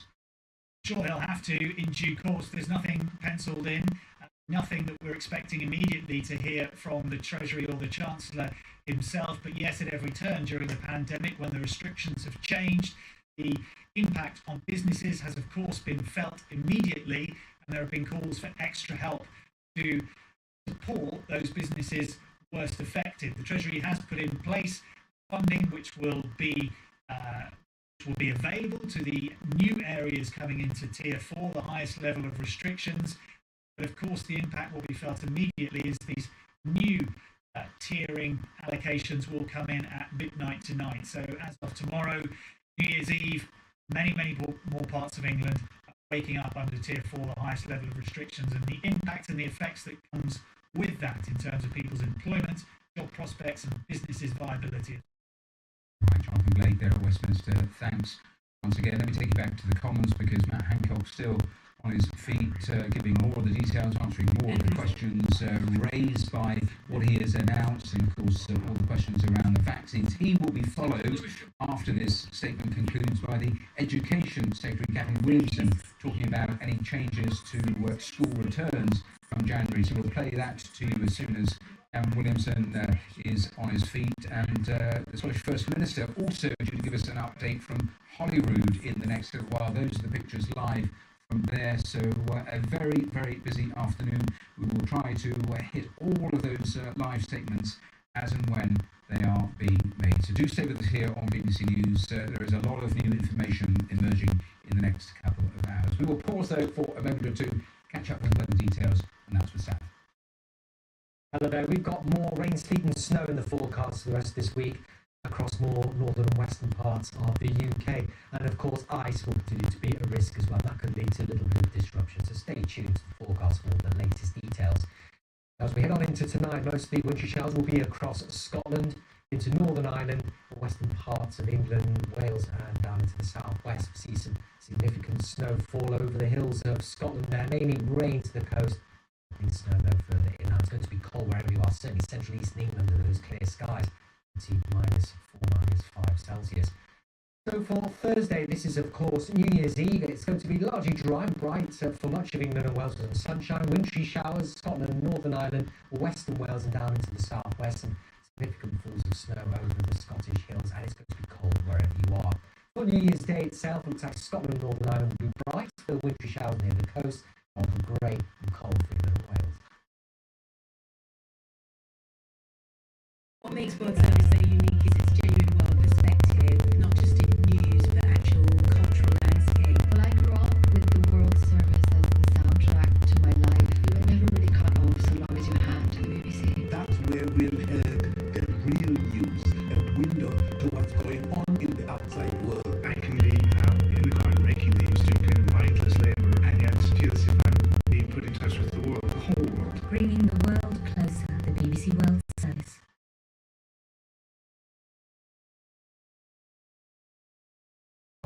to BBC News. Before we move on, let me just show you the live pictures from Holyrood, because we're expected to hear from Nicola Sturgeon in the next little while, giving an update on the coronavirus restrictions in Scotland. We've just seen the latest changes announced in the House of Commons by Matt Hancock, so we are expecting Nicola Sturgeon in the next little while. So as soon as she is on her feet giving that update, we will return there and actually play you her comments. You might also talk about what we've seen in the Commons in terms of that Brexit vote a little earlier. So that is coming up in the next little while.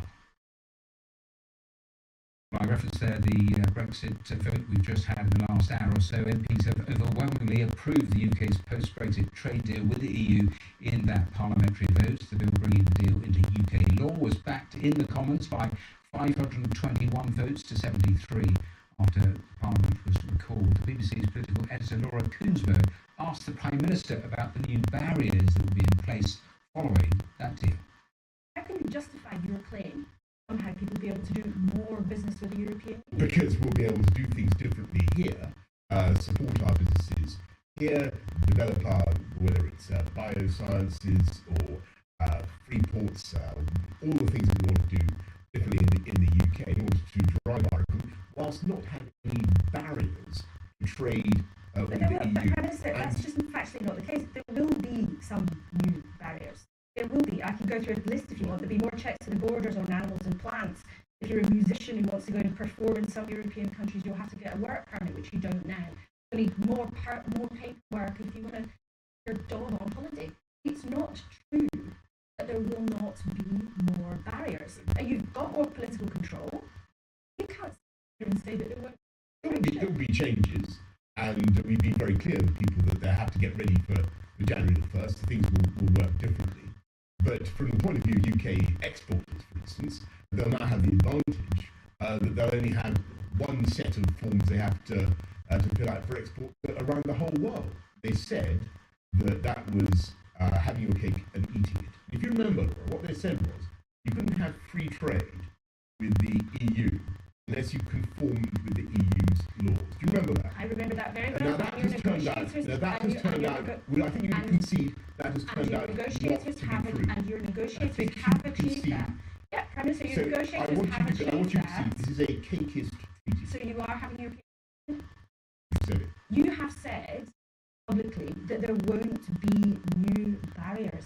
That's there will be new barriers. On services, for instance, be in no doubt, Laura, I've covered this for many, many years, there are already immense barriers to UK services. There is no internal market for services in the EU, as you know quite well. And as for the city of London, it is the greatest financial centre on earth, and they will adapt and prosper mightily. Many children now won't be back at school this time next week. More people are going to be living under the limits near lockdown. Ambulances are queuing outside hospitals, and there are more daily coronavirus cases than at any point. Hasn't the government just again been too slow? We've seen time and again. You said there'd be 3 tiers, then there were 4. You said people could get together at Christmas, and then they couldn't. Haven't you been again? I think if you look back at what the tiering did, and you look at there's a very, very good graph that shows the impact of tier 3 on the old variant of the virus. It really was getting it done, and it was working. What we unfortunately were not able to budget for was this new variant, the Pfizer and the AstraZeneca vaccine. When are they really going to enable us to begin to unlock, as it were, from all the things that we're doing? We can't yet give you that answer. The spring is unquestionably correct, but to be more precise than that now is I'm afraid impossible. The crucial message I think now is that people should not in any way think that this is over. Boris Johnson speaking there to Laura Koonsberg. We'll obviously have much more reaction on that story, much more reaction on the changes to the tier system, and we are expected to hear from Nicola Sturgeon in terms of changes for coronavirus in Scotland. She has just got to her feet, which is good timing, so let's dip in. Afternoon 2005. That represents 11.3% of the total number of tests and the number of confirmed cases is now 124,000. That is obviously a significant number of new cases, a record high indeed for a single day, and it demonstrates the severity of the situation that we face right now. 1,133 people are currently in hospital, that's 41 more than yesterday, and 69 people in intensive care, which is more than. Also sad to report that 43 additional deaths have been registered in the past 24 hours, patients who had tested. In total, 137 deaths have been registered in the past 7 days, and that takes the total number of deaths under the daily measurement to 4,510. National Records of Scotland have not published their usual weekly update today because not all registration offices have been open throughout the festive period. However, the figures published last week showed that the total number of deaths is now over 6,000. Each one of those deaths is heartbreaking, and so again I want to send my condolences to everyone who has lost a loved one. There are 3 issues I want to cover today. The first is the Oxford AstraZeneca vaccine that has earlier today been authorised for supply in the UK by the medicines regulator. That is obviously extremely good news. It means that there are now 2 effective COVID vaccines available for use in the UK. The Oxford AstraZeneca vaccine is logistically easier to deliver than the Pfizer one, and crucially the UK has secured a much higher number of doses of this vaccine. It's also now recommended that the second dose of both vaccines can be given up to 12 weeks after the first rather than 3. That means we can now prioritise providing a first dose to as many people as possible rather than providing the required 2 doses in as short a time as possible, and that will allow more people to be vaccinated more quickly. We have been preparing for the deployment of the Oxford AstraZeneca vaccine for some time, and I can confirm that it will be administered in Scotland from Monday, the 4th of January. As of Sunday, more than 92,000 people had already received their first shot of the Pfizer vaccine, but today's news means that more people will get their first dose of a COVID vaccine much sooner than originally anticipated. The second issue I want to touch on are the restrictions now in place across the country. On Boxing Day, Orkney, Shetland and the Western Isles and some other island communities moved to level 3 protections. However, at the same time, the level 3, of course, as the vast majority moved to level 4. That's not the way any of us wanted to end 2020 or indeed start the new year, but these new restrictions do reflect the severity of the threat that is posed by this new variant. Analysis done by Public Health Scotland shows that yesterday 42.8% of positive tests processed for Scotland in the Lighthouse laboratory network had the S-gene dropout that is indicative of this new strain. That's higher than the 38% suggested by ONS analysis week beginning 14th December, and that in turn compared to just 6% at the end of November. So this new strain appears to be fast becoming the dominant one circulating in Scotland. And that is obviously a cause for real concern, given that it is thought to be significantly more transmissible. As I indicated before Christmas, the severity of this challenge means that we simply cannot rule out the need for restrictions that are even tighter than those in the current level 4. We continue to assess the situation carefully, indeed on a daily basis, and we will keep Parliament updated should any changes be required over the remainder of the festive period. As we learn more about the new variant, we also continue to review when pupils can safely return to classrooms. The new strain has already made a normal scheduled return impossible, but we continue to assess whether it will be possible to reopen schools as planned on the 18th of January. That is what I think we all want, and to be clear, that remains our planning assumption. But we will continue to put the safety of pupils, teachers and staff first, and of course we will ensure as much notice as possible to parents of any changes we consider to be necessary. For now, of course, it is vital that we all do as much as possible to suppress transmission. That means limiting our interactions with people in other households beyond those which are absolutely essential. And to remind everyone, our very strong advice right now is that people should be staying at home just as much as possible. And when we do go out, we should stay as close to home as possible. With a few limited exceptions for essential purposes, none of us should be visiting each other's homes right now. None of us should be travelling to other local authority areas, again, unless it is for an essential purpose. And there must be no non-essential travel between Scotland and other parts of the UK, and that advice also applies to overseas travel. We should also, of course, remember the facts advice on face coverings, avoiding crowded places, cleaning hands and surfaces, keeping 2 metres distance from people from other households, and self-isolating and getting tested immediately if you have symptoms. Let me take the opportunity to stress that testing centres are open throughout the entire festive period. If you do experience COVID symptoms, please don't wait to book a test immediately. It is really important that you do so. It's also worth noting that the NHS 24 Mental Health Hub is also open right throughout the festive period. Support of this kind, I think, is particularly vital at a time when so many of us are missing our loved ones and, of course, missing normal social interaction. So if you feel the restrictions are affecting your mental health right now, and if you need help or advice, please don't hesitate to call the number at 111. Finally, today, Presiding Officer, I want to say a few words about Hogmanay tomorrow. I know most of us, and I certainly speak for myself here, will be very glad to see the back of 2020. And today's news about the new vaccine should, and I think will, give all of us greater hope for the year ahead. But for now, it is really vital to do everything we can to suppress this virus, particularly given the risk of the new variant. That's important to keep ourselves and our loved ones safe and to protect the NHS. We must mark this new year responsibly and in line with the restrictions in place. To be clear, and I take no pleasure in saying this, that means no gatherings, no house parties, no first footing. Instead, we should bring in 2021 in our own homes with just our own households. This new strain is very serious, and I cannot stress that enough. And our prospects for the rest of the new year will be better if we get it off to a safe start. So I urge everyone to be responsible in Hogmanay.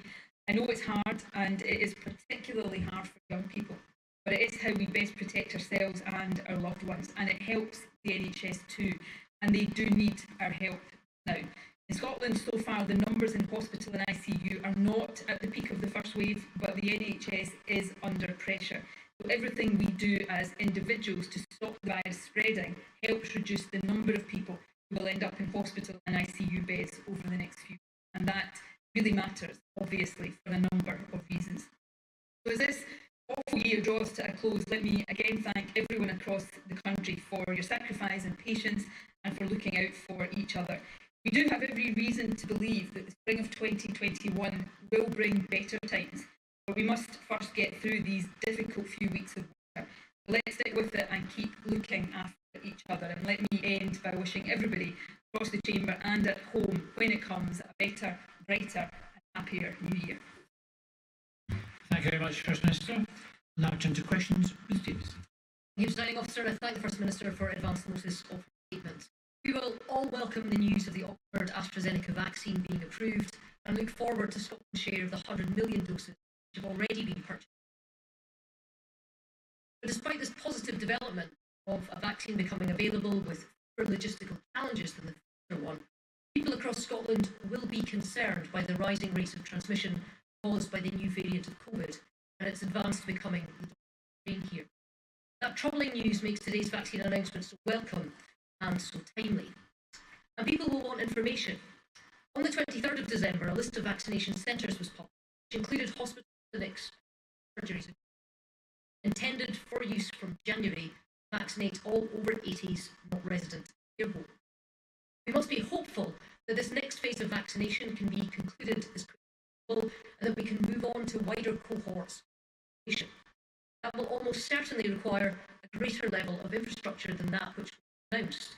Can the First Minister update us on the work being undertaken, identifying secure venues for mass vaccinations, and when a list of these venues will be?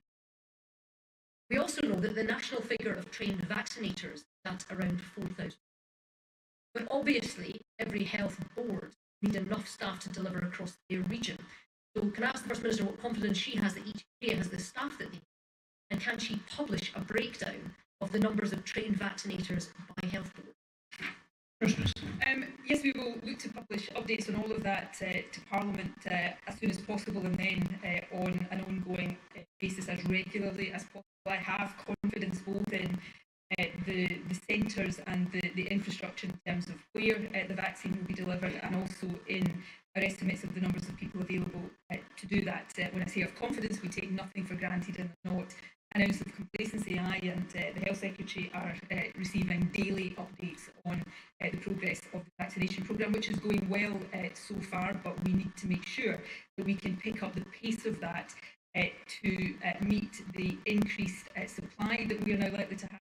AstraZeneca. Well, First Minister Nicola Sturgeon answering questions there, starting by talking about the rise in number of cases in Scotland, a further 43 deaths in the last 24 hours, welcoming the news about the Oxford AstraZeneca vaccine, but then going on to talk about the rise of cases just like in England, saying the new strain was fast becoming the dominant one in Scotland. That was very worrying given the speed of spread. She talked about how they would continue to monitor the return to schools, saying that they were still hoping that schools would restart on the 18th of January, but would continue to look to see whether that was possible.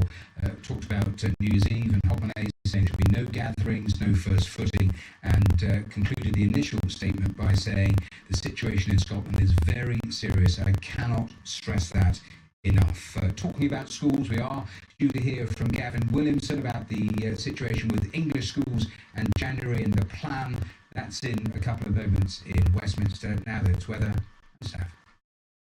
Hello there. It's staying very cold for the rest of this week. We'll see further wintry showers in places.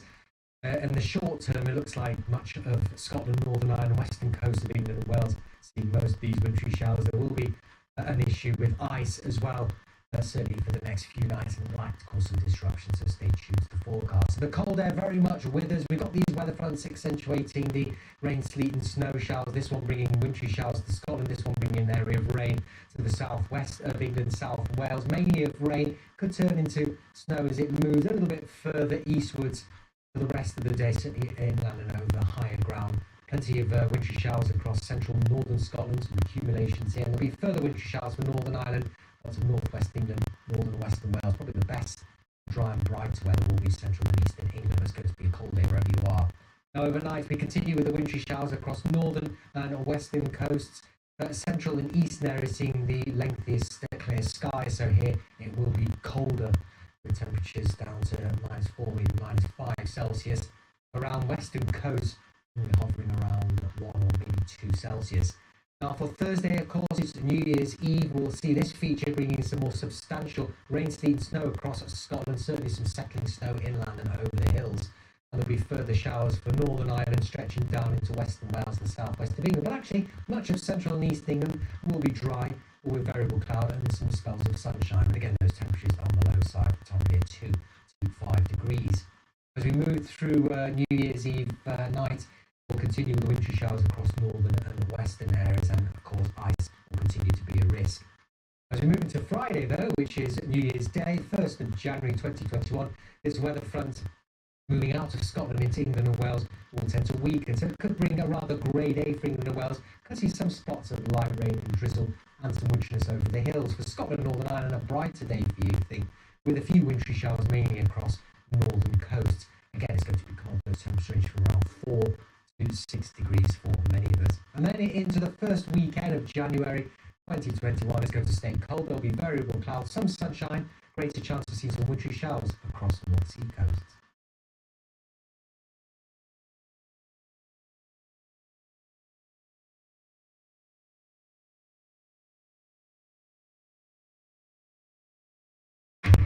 This is BBC News. These are the latest headlines in the UK and around the world. Millions more people in England have been placed under tougher Tier 3 and Tier 4 coronavirus restrictions as case numbers continue to rise.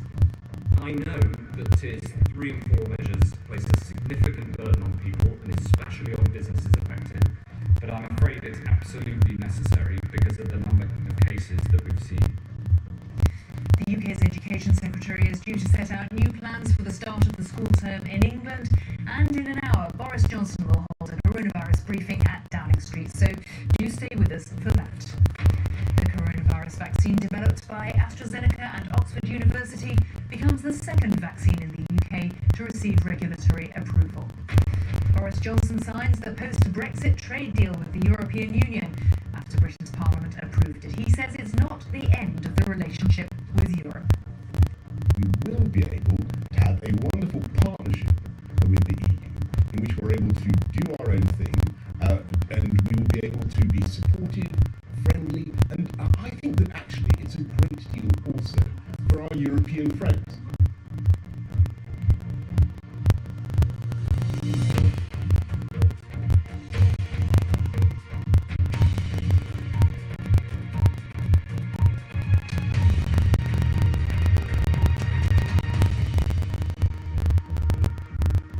Hello and welcome to BBC News. Millions more people across England will join the toughest tier of COVID restrictions from Thursday. The Midlands, North East, parts of the North West and parts of the South West are among those escalated to Tier 4. It means that 3/4 of the population of England will be under the highest level of restrictions, where people are asked to stay at home.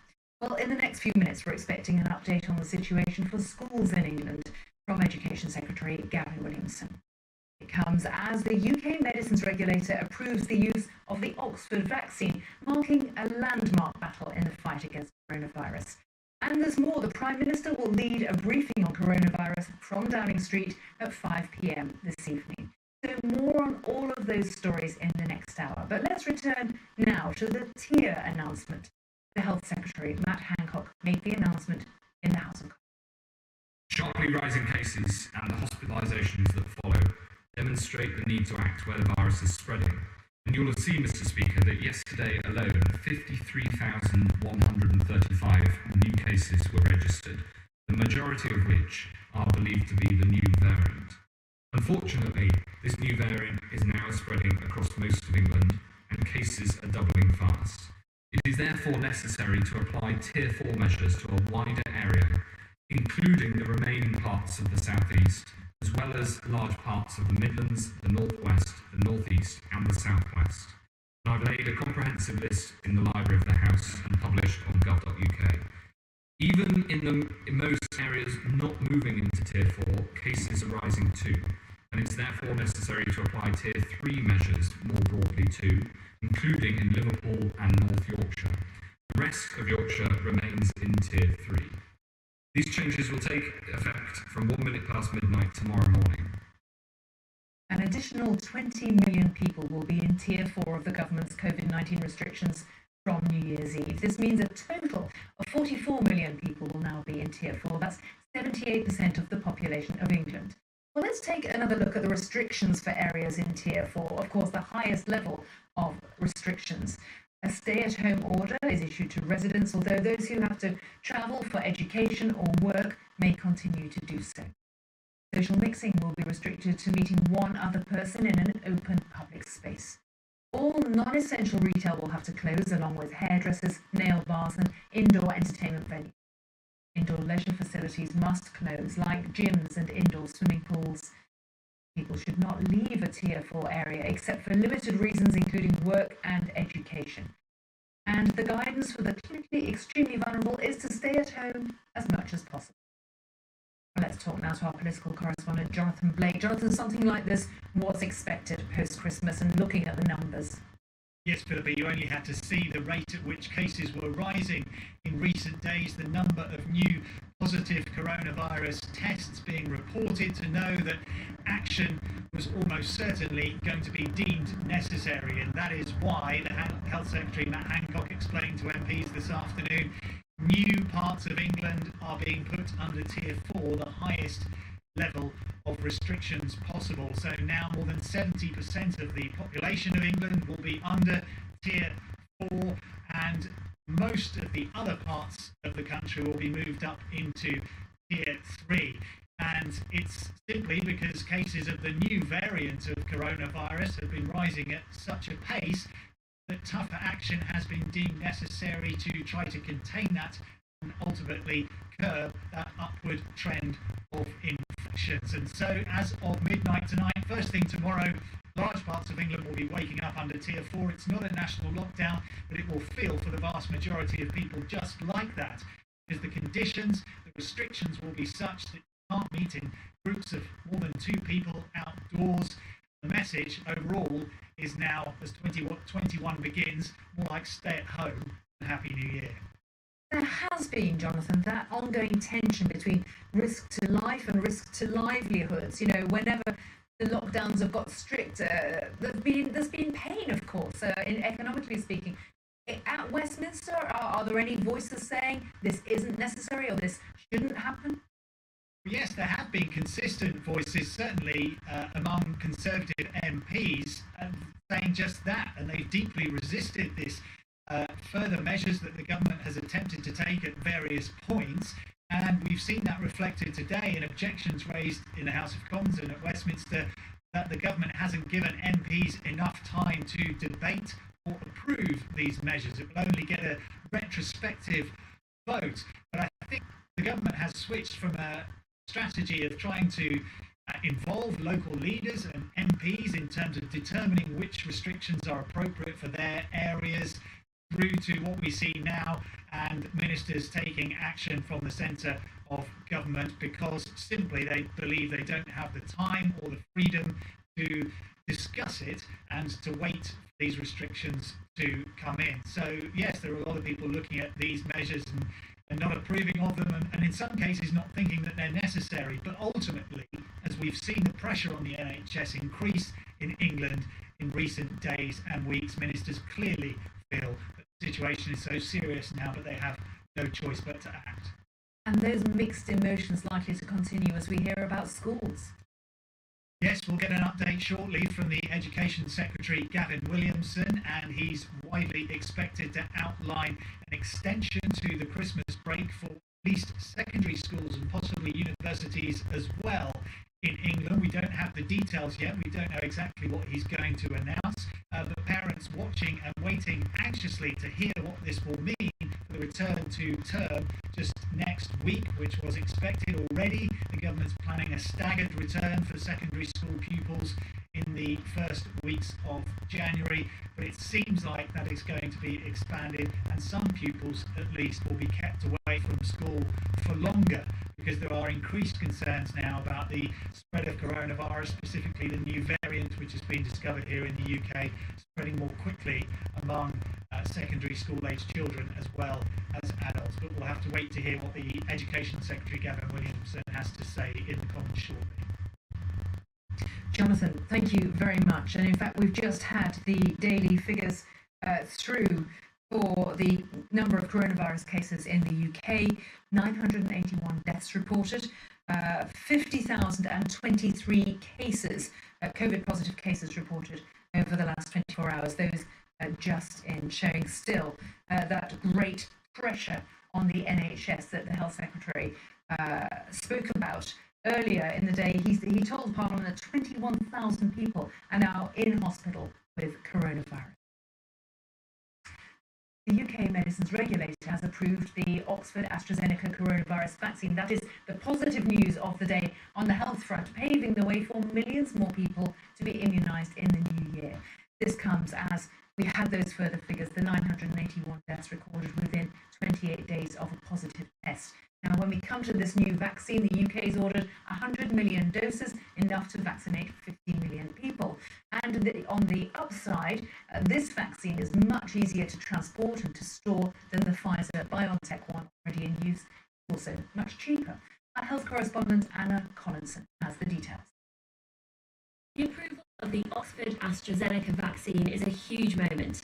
With pressure on hospitals intensifying, it could not have come at a better time. This is a really significant moment in the fight against this pandemic because the vaccine is the way out, and the approval of the Oxford AstraZeneca vaccine it brings forward the date at which we're going to bring this pandemic to an end.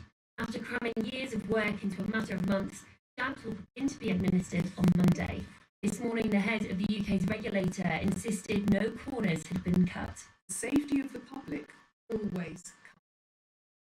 The MHRA's approval has been reached following a thorough, scientifically rigorous review of all the evidence. The announcement comes 4 weeks after the UK approved its first coronavirus vaccine. While the Pfizer and BioNTech jab must be kept at freezing temperatures, the Oxford one is both cheaper and can be stored in a fridge. This makes it easier to reach the most at-risk groups, particularly those in care homes. The hope is around 2 million patients a week could soon be vaccinated. The government target is an ambitious target, and we are working with them to define this. We can go to 2 million, and when I said ambitious, I didn't mean to say that it was not achievable. I meant to say that the government is committed to vaccinating people as quickly as we can. UK's vaccine rollout will now focus on administering first doses to as many vulnerable people as possible, which will prevent severe infection after 3 weeks. The second dose is vital because it provides longer-term protection. Patients will now wait up to 12 weeks to receive it. Was the design, some people got second doses at different times. This allowed analysis of the effectiveness of vaccine if you were to be able to delay 4 to 12 weeks. This showed that the effectiveness was high, up to 80%, when there was a 3-month interval. The vaccine uses a harmless virus which causes colds in chimpanzees, and it's altered to look like coronavirus. When it's administered, the body produces antibodies and T cells to fight it off. If a person is infected in the future, their body knows to attack. What we're hoping over the weeks ahead is that we'll hear more approvals elsewhere in the world, which means that we can really start moving the vaccine to all the vulnerable people that there are in different populations to have the greatest possible impact. While the vaccine approval has been called a game changer, it'll be months before we see any real effects. Until then, it's likely tougher restrictions will be needed to try and bring the virus under control this winter. Anna Collinson, BBC News. Well, let's speak to our health correspondent, Nick Triggle. We were just hearing there, Nick, the UK will be first to get this vaccine. How quickly people will be asking, are they likely to be able to get it from their GPs? Well, we understand it will start to be rolled out as early as next week. There are already millions of doses of the Oxford AstraZeneca vaccine in the country. These will be sent out to the local vaccination centres across the UK, and along with the Pfizer vaccine, patients will be getting the vaccine next week. This will be essential. We're really in a race against time now. There's 5 million people in the 9 priority groups. 12 million of them are over 65. Now, we understand that talking to GPs that they can vaccinate perhaps 2 million people a week if there is good supply of the vaccines. So that will mean it will be a number of weeks, perhaps the end of February, before we really see an impact on the serious illnesses and hospitalisations, which, of course, as we've just been reporting, are on the rise. What do we know about how much safer you are once you've had the first dose, the first of 2? Well, that was the interesting development today, was the move to essentially what is a one-dose strategy, or at least to start with, because the idea... Nick, I'm sorry to have to stop you there, but Gavin Williamson is getting to his feet in the House of Commons. Let's hear what he has to say about schools. Throughout, we have been adamant that the education of children is an absolute priority, and that keeping schools open is uppermost in all of our plans. The magnificent efforts of all the leaders, teachers and staff in all of our schools and colleges have ensured that settings are as safe and COVID secure as possible. We must always act swiftly when circumstances change. The evidence about the new COVID variant and rising infection rates have required some immediate adjustment to our plans for the new term. This is, of course, a rapidly shifting situation, but some things remain constant. We continue to act to preserve lives and safeguard the National Health Service, and we continue to protect education by putting children first. Above all, our response is proportionate to the risk at hand and makes every use of a contingency framework that we put in place earlier this year. The latest study we have from Public Health England is that COVID infections among children are triggered by changes in the community rate. The study also says that the wider impact of school closures on children's development would be significant. I'm quite clear that we must continue to do all we can to keep children in school.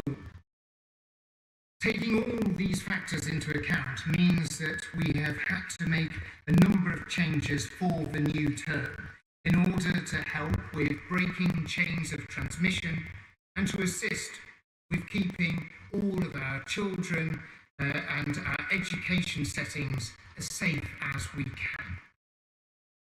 The fact that we have managed to do this so successfully throughout the entire pandemic is due to the incredible dedication of all our teachers, leaders and support staff, and I know that the House will join me once more in thanking them for everything that they continue to do to keep children learning as safely as possible. Accordingly, we'll be opening the majority of primary schools as planned on Monday, the 4th of January. We know how vitally important it is for younger children to be in school for their education, well-being and wider development. In a small number of areas where the infection rates are highest, we will implement our existing contingency framework, such that only vulnerable children and children of critical workers will attend face-to-face. We will publish this list of areas today on the gov.uk website. I'd like to emphasise that this is being used only as a last resort. This is not all Tier 4 areas, and that the overwhelming majority of primary schools will open as planned on Monday. The areas will also be reviewed regularly so schools can reopen at the very earliest moment. Ongoing testing for primary school staff will follow later in January, and we will be working to establish an ambitious testing programme helping to break chains of transmission and reducing the need for self-isolation where students and staff test negative for the virus. We have already announced our intention for a staggered return to education for this term for secondary age pupils and those in colleges. Because the COVID infection rate is particularly high among this age group, we are going to allow more time so that every school and college is able to fully roll out testing for all of its pupils and staff. I would like to thank school leaders and staff for all of their ongoing work in preparing this. This kind of mass testing will help protect not just children and young people, but will benefit everyone in the community. It will break those chains of transmission that are making infection rates shoot up. This in turn will make it safer for more children to physically return to school. All pupils in exam years are to return during the week beginning the 11th of January, with all secondary school and college students returning full-time on the 18th of January.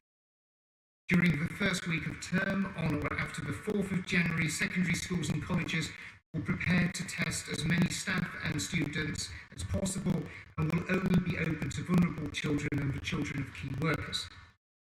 The 1,500 military personnel committed to supporting schools and colleges will remain on task, providing virtual training and advice on establishing the testing process, with teams on standby to provide in-person support if required by schools. Testing will then begin the following week in earnest, with those who are in exam years at the head of the queue. This is in preparation for the full return of all pupils in all year groups on the 18th of January in most areas. To allow this focus on establishing testing throughout the first week of term, exam year groups will continue to have lessons remotely in line with what they would receive in class, and only vulnerable children and children of critical workers will have face-to-face teaching. As with primary schools, we'll be applying our existing contingency framework for education in areas of the country with very high rates of COVID infection or transmission of the virus. This will require secondary schools and colleges to offer face-to-face education to only exam years, vulnerable children and children of critical workers, with remote education being given to all of the students if they are in one of those contingency framework areas. We're also asking universities to reduce the number of students who return to campus at the start of January, prioritising students who require practical learning to gain their professional qualifications. All university students should be offered 2 rapid tests on return in order to reduce the chance of spread of COVID. To support remote education and online learning during this period, the government expects to deliver more than 50,000 devices to schools across the country on the 4th of January alone, and over 100,000 altogether during the first week of term. This is in addition to the 560,000 devices that have already been delivered, as we continue aiming for a target of over 1 million devices to be distributed for the children who need them most. This programme is now being extended to include students aged 16 to 19 in colleges and schools. So often, Mr. Speaker, we have had to close things down to try and beat this awful disease. But with schools, our best line of attack is to keep them open using mass testing tools that we now have available, so that we can ensure that children are able to continue to gain the benefit of a world-class education. As we continue to hear more encouraging news about the vaccine rollout, I am more determined than ever that children will not have to pay the price for beating COVID. Mr. Speaker, I've spoken many times of my determination that we cannot let COVID damage the life chances of an entire year of children and students. With these plans, which allow for rapid testing and a controlled return of schools, I'm confident that we can minimise the latest health risks posed by the virus, and I commend the statement to the House. We now go to structural notes to the Shadow Secretary of State, Kate Green. Kate Green. Mr. Speaker, before I begin, I'd like to place on record my thanks and the thanks of the whole Labour Party to every leader, every teacher and lecturer, the support staff, early years professionals and social workers who've moved mountains to keep children and young people safe and educated in the face of enormous odds. They deserve not just the thanks of this House, but genuine support.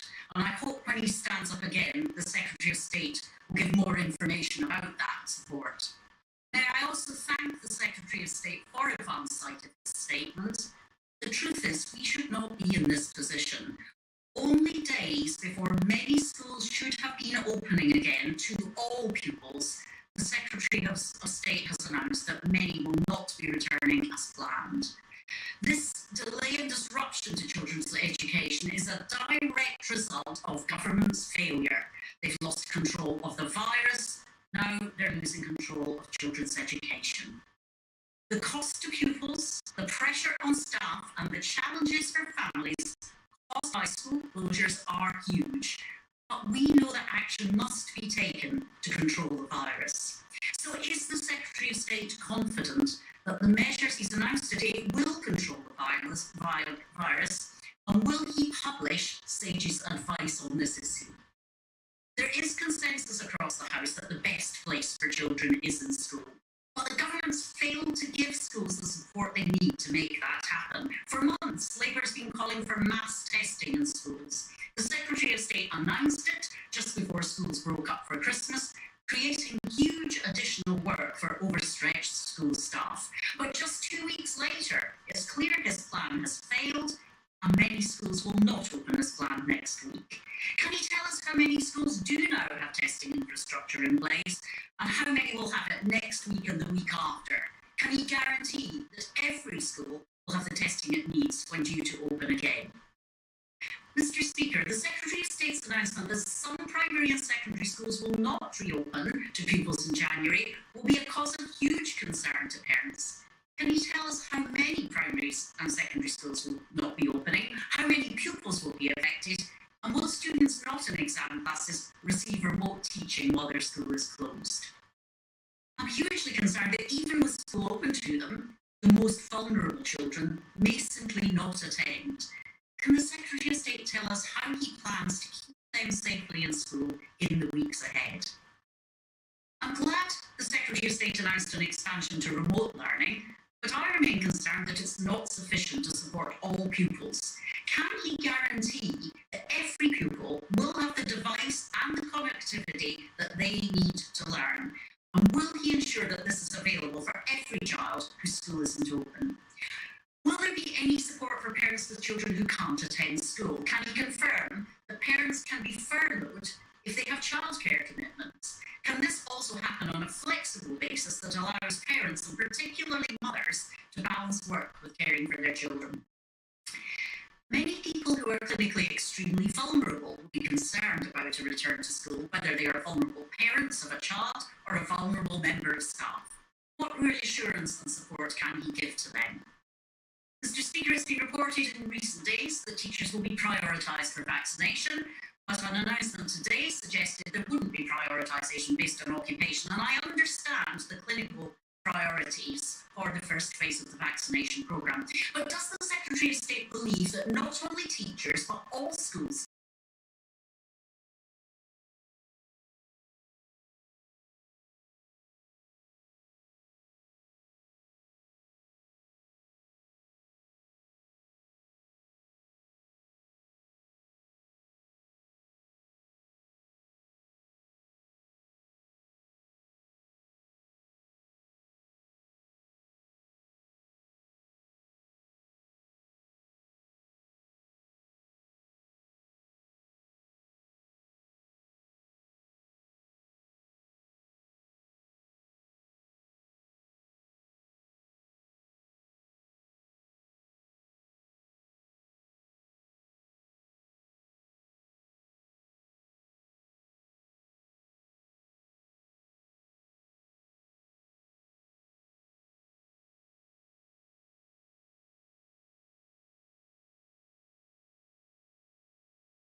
very sharp rises that have really taken off since early December, but particularly so in London in the last few days. With regard to the Midlands, the North West and North East Yorkshire, you can see that things are not running quite as hot as they were in early November. They've come down a bit. They have not really, they've stabilised. Hello, everybody. They're low, so that's equally a problem. Next slide, please. Data from the Office for National Statistics show you here from the surveys the estimated number of people testing positive in England over time. From typically at the start of the autumn, 1 in 900 people testing positive, to a point just before Christmas where nationally in England 1 in 70 people were testing positive. And you can see the effect of the national restrictions bringing the curve down, period between 6th November and 5th December, but then unfortunately you can see the sharp takeoff after that. That is all too familiar to all of us now. A little word on this slide on the new variant coronavirus, which has been reported widely in the media. Testing that is compatible with identification of the new variant are the dark blue lines, and the other variants, or the old or the pre-existing variants if you like, are the brown lines. And what you can see is in that bottom right hand corner again, where I drew your attention to those very sharp rises in hospital admissions, you can see that in terms of the percentage testing positive for the virus, the percentage testing positive with the new variant is increasing at really a very indeed. In the other areas, or most of the other areas, I unfortunately have to say to you that I think to the right hand side of each chart, with not much more than the eye of faith, you can see those upticks of the new variant beginning to occur. And that obviously is of enormous concern. The new variant, with its increased transmissibility, is beginning to spread to other areas of the UK. Final slide, please. This slide really geographically summarises where we are in terms of the tier restrictions being announced today. A very large proportion of the UK, 78% of the population, are as of tomorrow being placed into tier 4, with a small minority remaining in tier 3 and almost nowhere now left in tier 2 and tier 1. So you can see, unfortunately, it is a pretty grim and depressing picture at the moment. The situation in the UK is precarious in many parts already, particularly the southeast and London, and it is almost certainly true that the NHS has not yet seen the impact of the infections will have occurred during mixing on Christmas Day. That, unfortunately, is also rather sobering. So given that picture, I just want to say, look, I know New Year is coming up. I know it's normally a time of great festivity and enjoyment, but you have just got to play your part now in bringing us back from this very dangerous situation we find ourselves in. Stop there, Prime Minister. Thanks very much, Jonathan. That's very helpful. Stephen, you were right from the perspective of the NHS. Yes, thank you, Prime Minister. And as the Prime Minister has said, and as JVT has shown you in the slides, high infection rates from COVID are causing significant pressure on the NHS. And that is particularly the case in those parts of the country where the new variant has arisen. And that's led to a rapid rise in infection rates, and again, as JVT has shown you, unfortunately, a high number of hospital admissions, and that's particularly London, the South East and East of England. So I'd like to start tonight by paying a huge tribute to all our NHS staff throughout the country. They have worked incredibly hard over this year, managing patients from this pandemic, and over the festive period they have had to work even harder, particularly, as I've said, in those areas which are seeing those high infection rates with the new variant.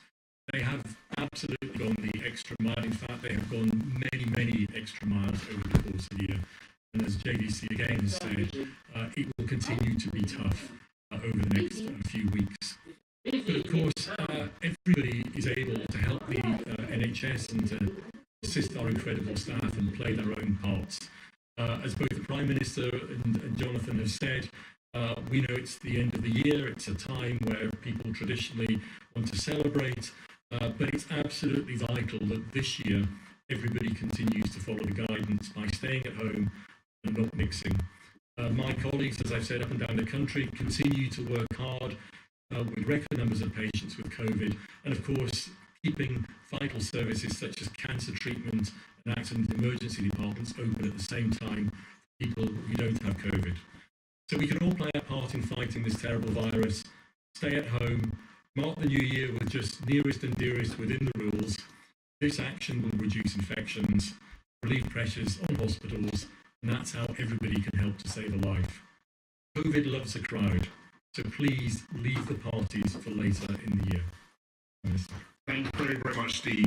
And I'm sure everybody will echo what you've just said about our wonderful NHS, the care workers, everybody keeping people safe this winter. Let's go to questions from the public and sorry, yes, of course, JBT, would you say something about the vaccine? Thank you.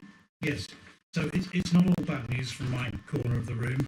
It's actually also a very good news day with the authorisation of the Oxford AstraZeneca vaccine.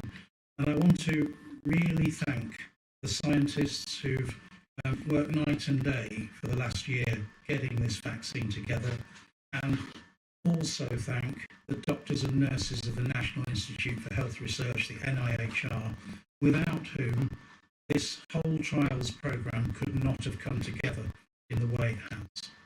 So, we have MHRA conditions for the new vaccine, authorised, very standard conditions, like what you'd expect for any new vaccine. The JCVI has made an announcement that the vaccine should be pressed into service immediately alongside the Pfizer vaccine. The JCVI's view is that these are two good vaccines with no major distinctions between them. Now, I want to caution everybody, particularly the media, about over forensic examination of percentage vaccine effectiveness. It's really important to remember that the definition of illness in the Pfizer and the AstraZeneca programs were different, so they were slightly different endpoints, so you can't really compare them.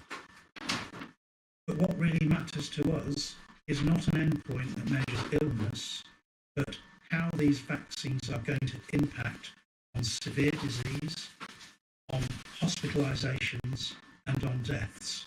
And I'm confident, and I think the JCVI are also very confident, that both of these vaccines will do that. There is already some preliminary data from the AstraZeneca programme. There have been just 2 hospitalisations in the whole of the clinical trials programme in patients who received the vaccine.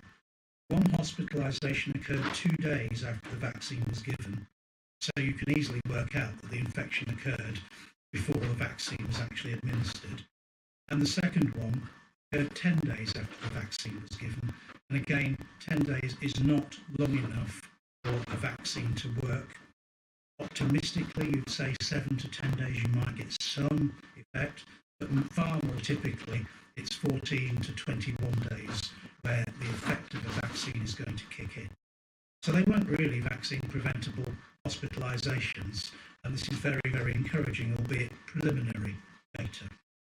The other really big thing that JCVI has changed for us in the last 24 hours is this very clear advice to prioritise the first dose for as many people as possible. This makes enormous sense to me as somebody who's public health trained, and I'll try and explain why. Firstly, the JCVI are very confident that there are high levels of protection from both vaccines after the first dose. Secondly, the MHRA has given the operational flexibility around the interval between the doses so that operationally there is room for manoeuvre now. The second dose of both vaccines is integral. It remains important longer-term protection. The priority is the first dose. And so what does that mean in terms of, how's this strategy been put together? Try and help people understand that. And basically, you take what you've got, you work out what you're going to get, you look at the epidemiological situation in front of you, and then the scientists and the modellers from the JCVI put all that together and they say, how do we get maximum benefit for the most people in the shortest possible time? And that's the approach they've chosen. And it has been strongly endorsed by all 4 Chief Medical Officers of the United Kingdom. Thank you. Thanks very much, JBT. Let's go to questions from the public and from the media. First, Cameron in Buckinghamshire. Reports that Tier 4 restrictions may be in place until the spring. With so many businesses on their knees, what assurances can you give that this won't be the case and businesses can look to reopen in the new year? Well, Cameron, thanks very much. You'll have heard about the measures we're sadly having to put into place across many parts of the country, Tier 4 or Tier 3. We want to get those areas out as fast as we can, but the data at the moment simply doesn't allow it. The spread of the new variant simply doesn't give us the scope to do that. I think there will obviously come a point when we've made so much progress with the vaccine and also with tough hearing that there will be different options. We hope that comes as fast as possible. I think that we've heard previously from Chris Whitty and others that April the 5th, Easter, we really are confident that things will be very, very much better. And obviously we'll try and bring that date forward as fast as we can. That's why the vaccine rollout programme is so important, and what JBT had to say just now about accelerating that rollout programme with using the first dose on as many people as possible is encouraging. But is there anything either you'd like to add to that one? Thank you very much. Let's go to Jonathan from South London. And this is Jonathan asks, given the high rates of COVID infections and hospital admissions, why has the government decided not to reopen the Nightingale hospitals? Well, actually, as far as I know, Jonathan, I can tell you we are going to be making sure the Nightingale hospitals are available. They certainly are available, but they're there not to be used immediately as long as the other provision is still there. But Steve, I know you've been working on this very closely. Yes, thank you, Jonathan. So the Nightingale hospitals have obviously been there over the course of the year. They are our insurance policy as our last resort. And indeed, we asked all the Nightingale hospitals a few weeks ago to be ready to take patients if that was required. And indeed, some of them are already doing that in Manchester, taking step-down patients, in Exeter, managing COVID patients, and in other places, managing diagnostics, for instance, and diagnostic services. What we've learnt over the year is that we can use the Nightingales for a variety of purposes, as I just explained, so we will be keeping those purposes under review. Our first steps, though, in managing the extra demands on the NHS are to expand capacity within existing hospitals. That's the best way to use our staff. And then, if needed, we can also put in place mutual aid between hospitals and healthcare organisations. That's exactly what's happening in London, the south east and east of England as we speak. But as the Prime Minister has said, it's critical that those Nightingale hospitals to the media. Fergus Walsh, BBC. Prime Minister, how many people will the NHS immunise every week? Because surely it needs to be in the millions.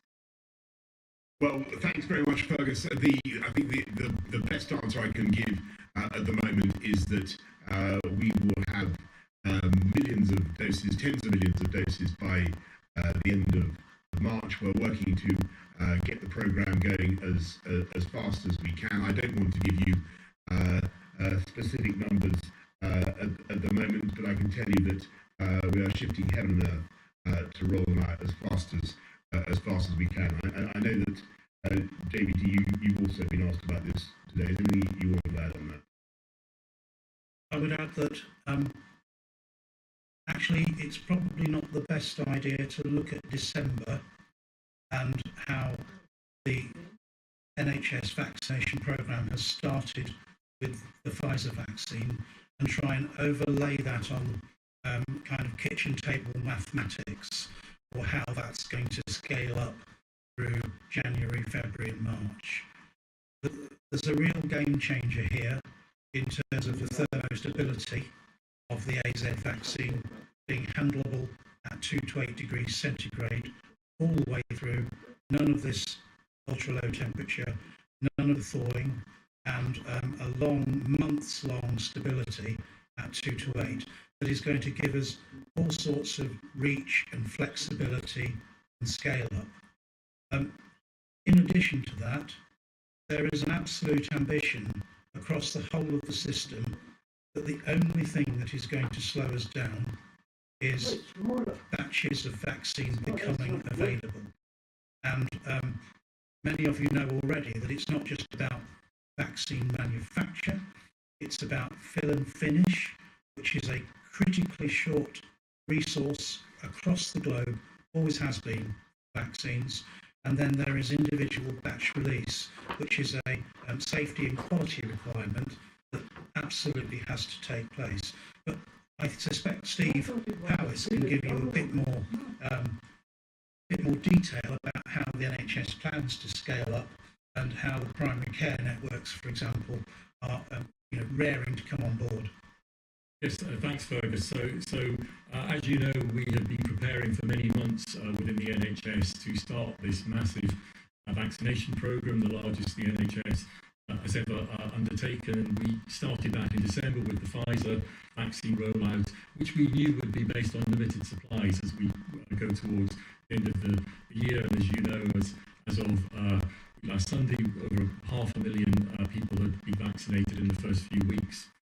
We now have the good news that the AstraZeneca vaccine has been approved, and our intention is to start rolling that out through hospital hubs and primary care networks beginning on the 4th of January, in other words, next Monday. And that will lead to a big expansion in the number of people who are vaccinated, and of course with the other news that we are now permitted to space the second dose, as JVT has implied, as I explained, that also means that we can get on and vaccinate more people.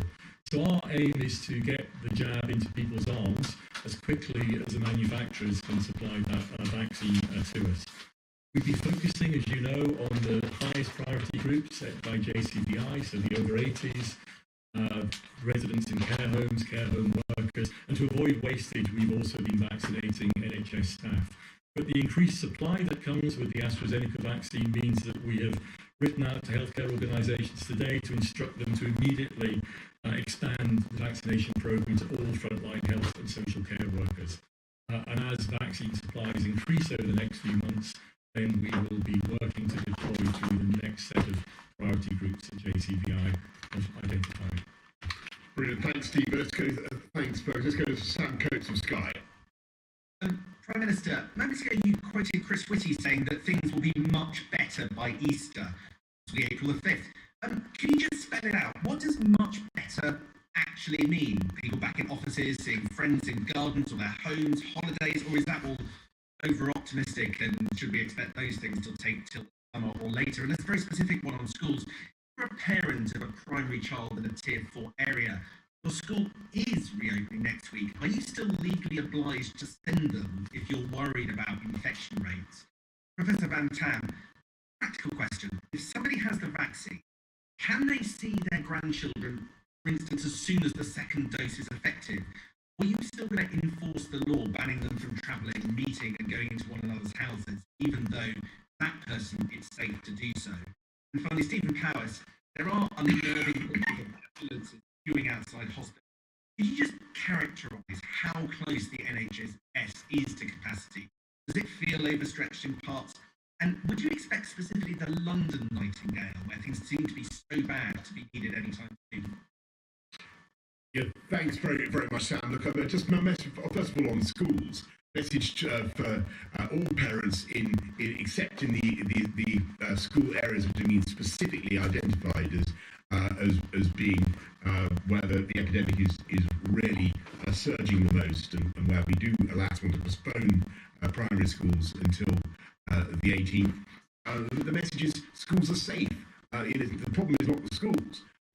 Teachers, school authorities, parents, they've made a fantastic effort to make schools safe places. The issue is what happens, the spread from the mixing of households that naturally takes place in school. That's what we're trying to combat in the very high infection rate areas. So unless your area specifically is identified as being amongst those very, very high infection rate areas, send your children, send your family to school in the normal way. Absolutely right to do.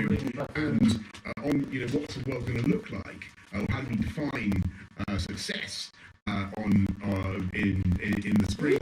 Well, if we're right, if the vaccination program does have the positive effects that we think it can have, I stress these are ifs, then clearly a lot of the non-pharmaceutical interventions, the closures of hospitality and so forth, all those will recede into the past, and we'll be able to do things very, very differently. That's the hope. Those, I think, discussed previously in these things. There may be things that we want to carry on in order to protect ourselves, basic disciplines about washing hands and so on. I think JD mentioned wearing masks. There may be things that we want to continue with to protect ourselves against the virus for a while to come. But the hope is basically that we'll be able to move beyond NPIs if, as I say, the vaccine rollout program is effective. So indeed, that there may be things that individuals decide that they've formed habits that they're going to stick with. That's to be seen in the future. Your question to me was rather more about vaccines and behaviour, and if after the second dose of your vaccine it's okay to behave with wild abandon and go off to the bingo halls and whatever you like and so forth. The answer to that is in two parts. The magic phrase is transmission. I think we can be confident, and we will know quite quickly, within a matter of a couple of months, the impact of these vaccines on reducing severe illness in the population. And when we know that, we'll be able to say, when you're fully vaccinated, I hope we'll be able to say your chances of severe illness from COVID are very markedly reduced. But right now, we can't say that that is synonymous with you not being able to pass the vaccine, the virus, on to others. In other words, we don't know if the vaccines will reduce transmission yet. We definitely will be looking at that. Public Health England have their finger on the pulse on this one, through the Siren study in particular, looking at healthcare workers who will be vaccinated and where they're being tested for symptomatic and asymptomatic illness on a regular basis.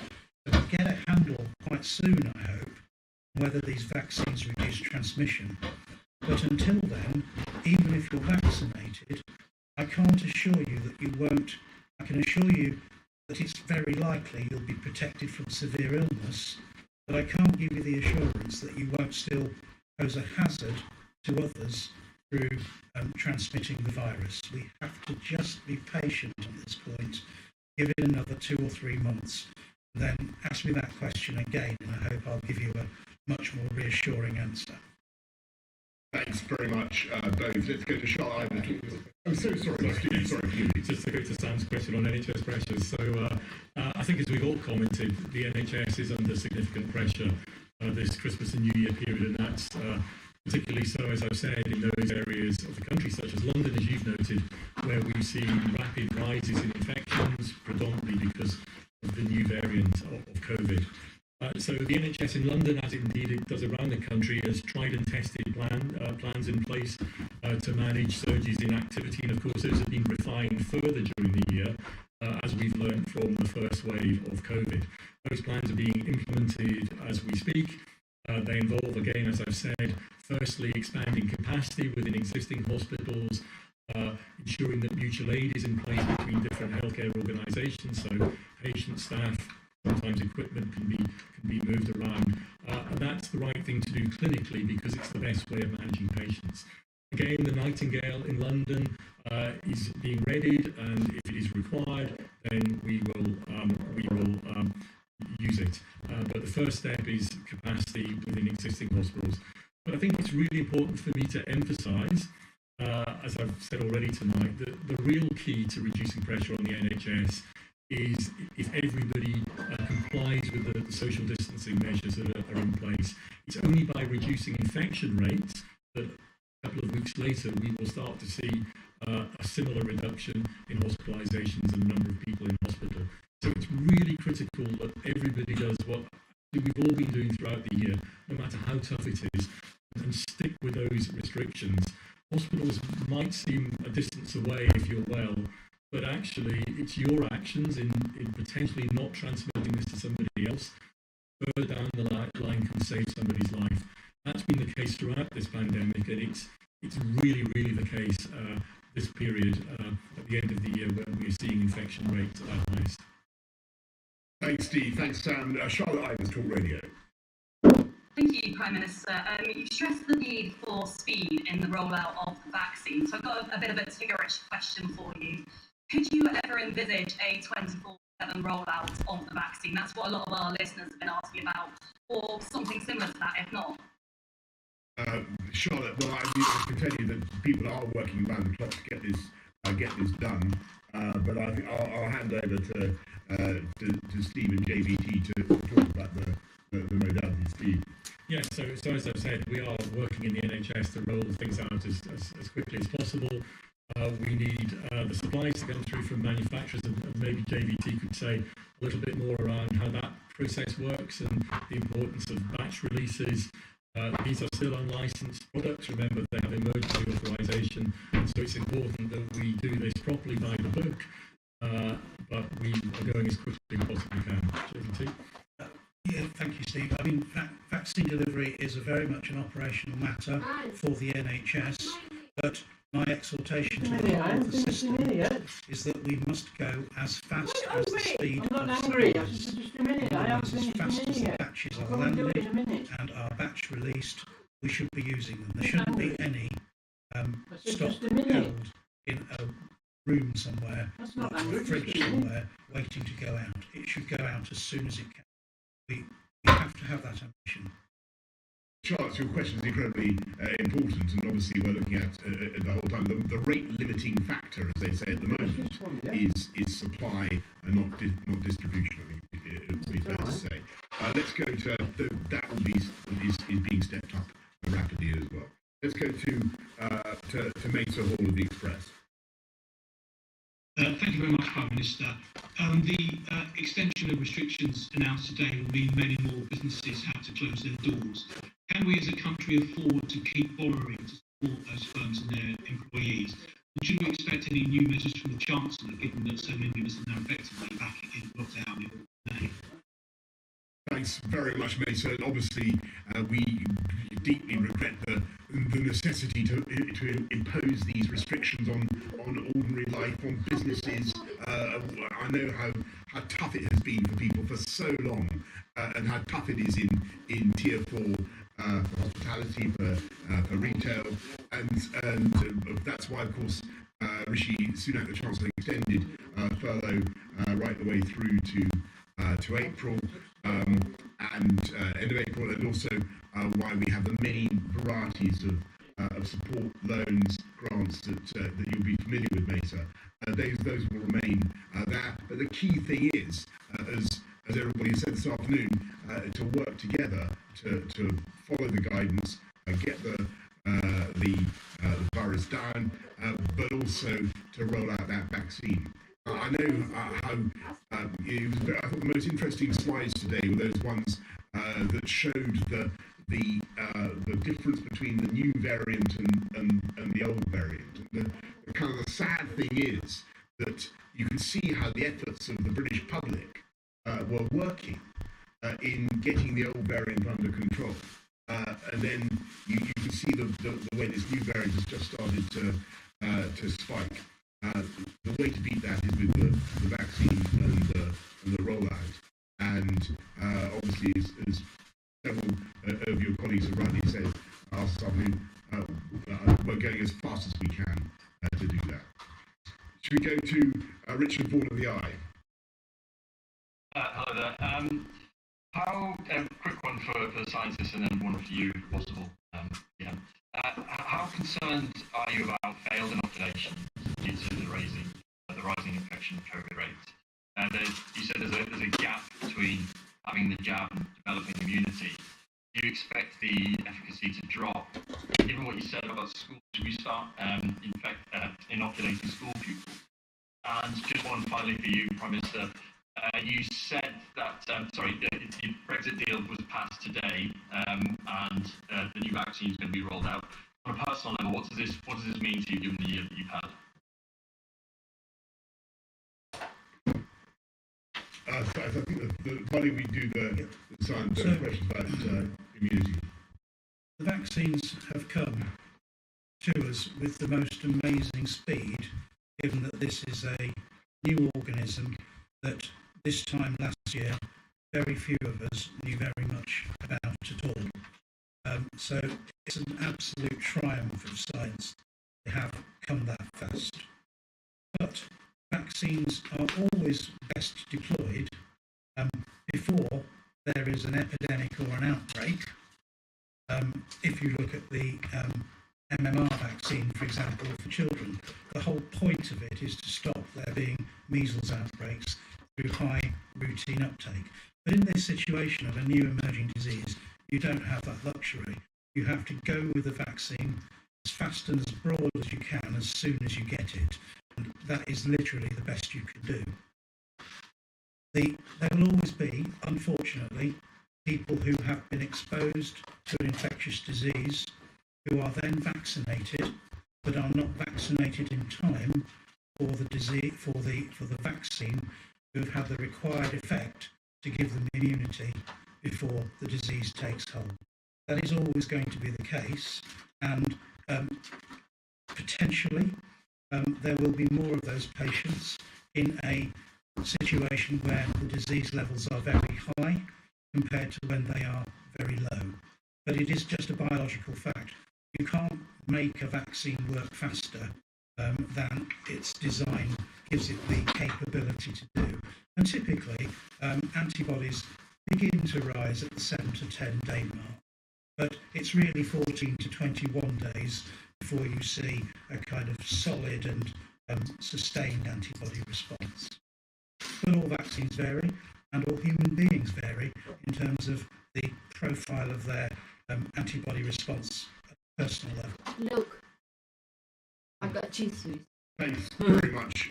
Well, just on kind of where we are and how I feel about it, Richard, it's very frustrating, obviously, that we're in a situation where we've got a new strain of the virus surging in the UK, now in many parts of the UK, not all of it, but many parts of it, and that's necessitated these tough tough measures that we're taking with don't eat this. This is for New Year's good luck. For schools in the areas most badly We need to put affected. more circle And yet I'm also in the Philippines we're doing this. filled with hope by the arrival of this new British-made vaccine. It really is potentially a real cause of optimism around the world. Because this Oxford AstraZeneca vaccine, because it can be delivered at room temperature, doesn't have the logistical challenges of the other vaccines which need to be kept refrigerated at -70. I think it can get to places that can't currently be reached and offers real hope across the world in fighting this pandemic. So I suppose my emotions at the moment are a mixture of frustration plus optimism equals whatever, determination and things like that. But we will get through it. I've absolutely no doubt. But we've got conflicting currents. Let's go lastly to Charlie Cooper of Politico. Hi there, thank you for having me. It's tremendous news, of course, about the Oxford vaccine, and to introduce stringent measures today, given the really concerning figures that Professor Van Tam showed us. But given we're now so close to a moment where vaccines change the situation we're in, what is the rationale behind sticking with the tier system rather than going for what many scientists say we should now do, which is go for a full national lockdown? My one in the cabinet. Until vaccines. In the drawer there in the room. And a question for Professor: what is our latest understanding of? It's mine now. There, it's gone. The one in the blue. Whether the vaccine will work against, will be as effective against. No, that's not your one. I've had that one. Yeah, well, thanks, Charlie. Look, I'm not going to hide it from you. That obviously was an option that we considered intensively, but on the whole, we thought, given the uncertainties that we still face, the impact of the tier 4, which is still a bit of an open question, it would be fair to say, and you saw the evidence of how tier 3 was working on, at least on the old variant. We thought it right to continue with the tiering, particularly since you still have quite a regional differentiation in the way people are experiencing it. And given that we went through that regional approach, that tiered approach throughout the autumn, that seemed to be the fairest way to continue. But we're going to keep reviewing this both for all parts of the country. So on the point about the strains and the vaccines, it's a good question. There is, of course, the UK strain, and there is, of course, the South African strain, both of which have been in the news around the world. And both of those viruses, as I understand it, are either in or heading on their way to Porton Down to be assessed by the expert virologists to check that the AstraZeneca vaccine will still be effective.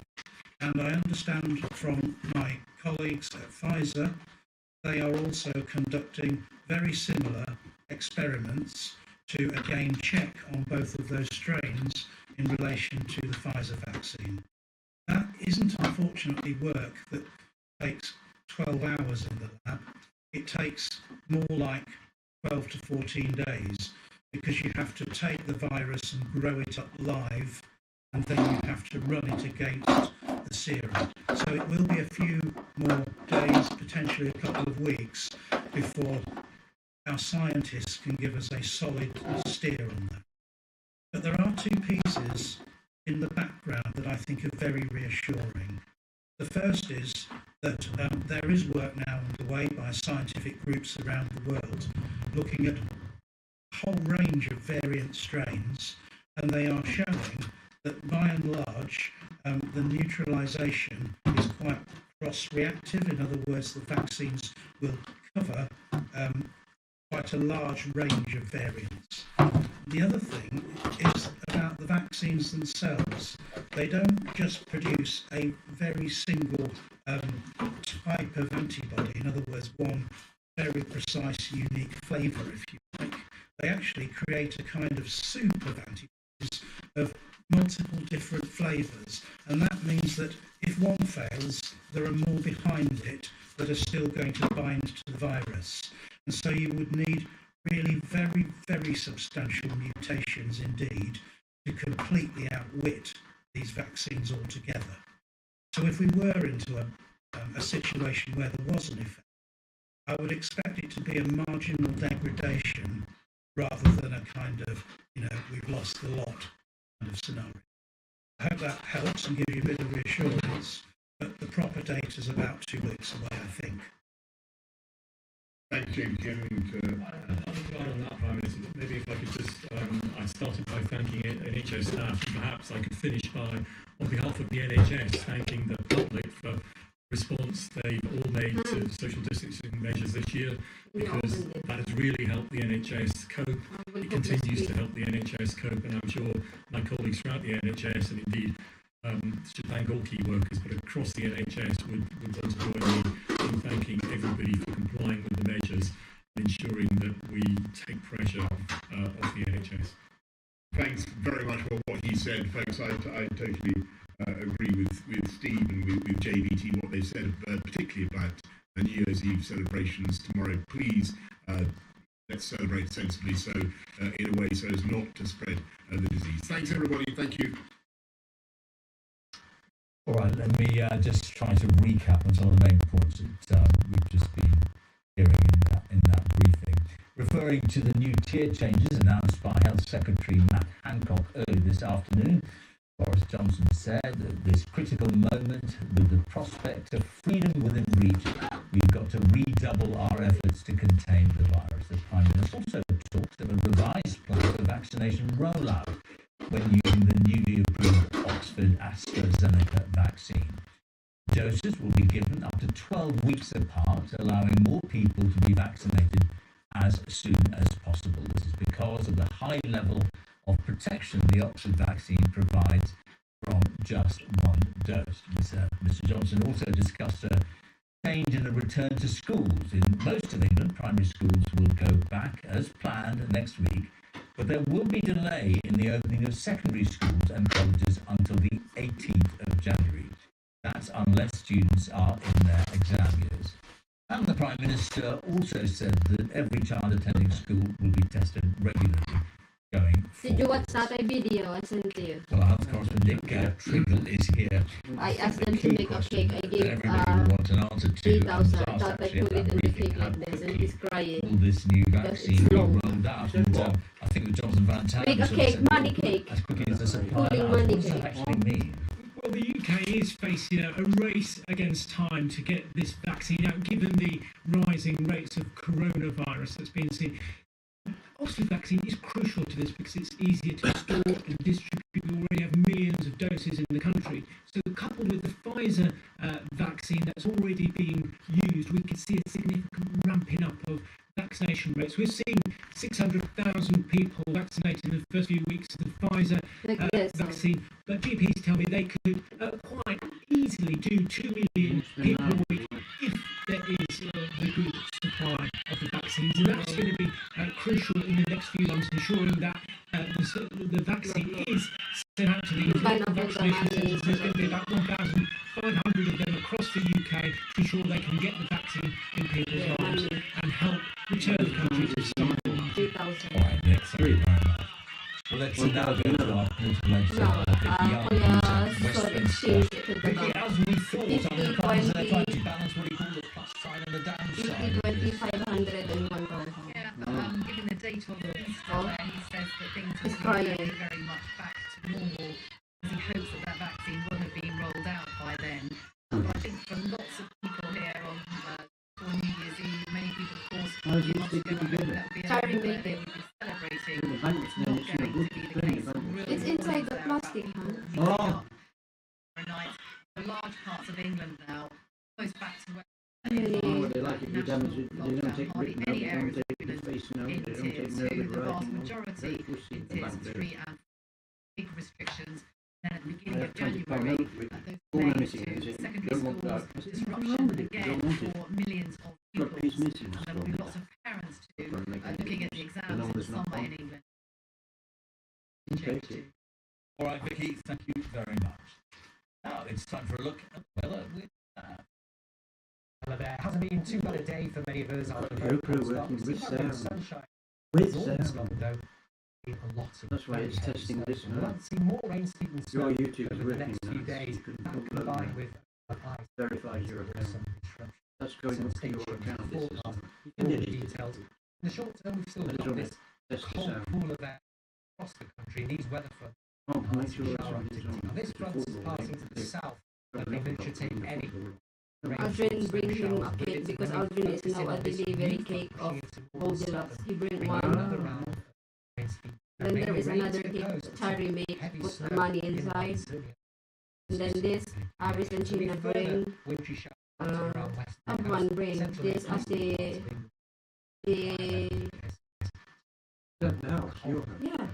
kitchen. Frost, nice. So into tomorrow for New Year's Eve, it's going to be dry, very snows. See sunshine around. Maybe snow continues across. No, I don't see. I know there was something sent, but I didn't get a chance to open it. There is in it. Phones on do not disturb all day while the app's running because it just knocks you out the app. The only way I can use that app is to put do not disturb on the phone. Well, through Thursday night, it stays very good. As soon as the phone rings or anything happens or an email comes in or a text message, the app is gone. First thing. And then I've lost the job where I signed in. And a risk of Make frost. this Got low pressure to the east of the country, higher pressure to the west of New Year's Day. This weather front. Jet2.com, friendly flights. Yeah, let's book one. New Year's Day with spots of light rain on it. Put it down for 3. The Northern Ireland and then later Northern England.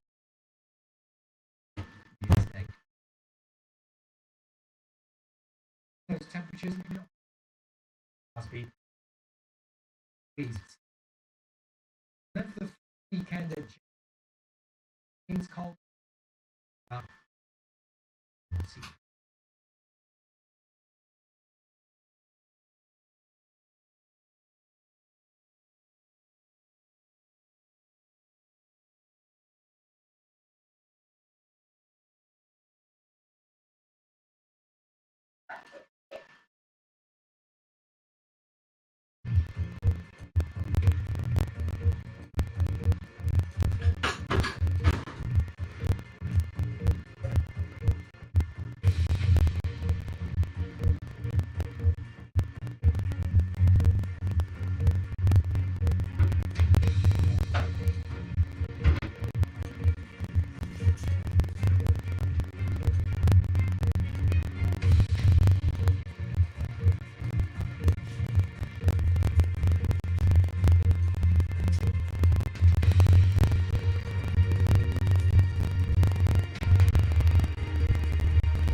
The Oxford AstraZeneca vaccine is approved for use in the UK.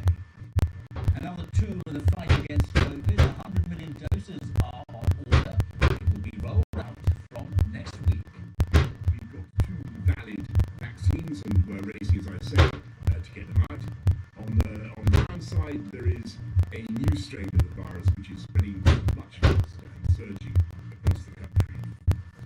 It comes as the number of deaths reported in the last 24 hours jumps to 981.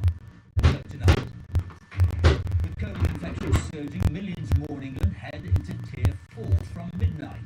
3/4 of the population now face the toughest rules. And now schools are affected. The majority of secondary pupils in England will not return to their classrooms till mid-January. Guys, have it. As MPs look overwhelmingly for Boris Johnson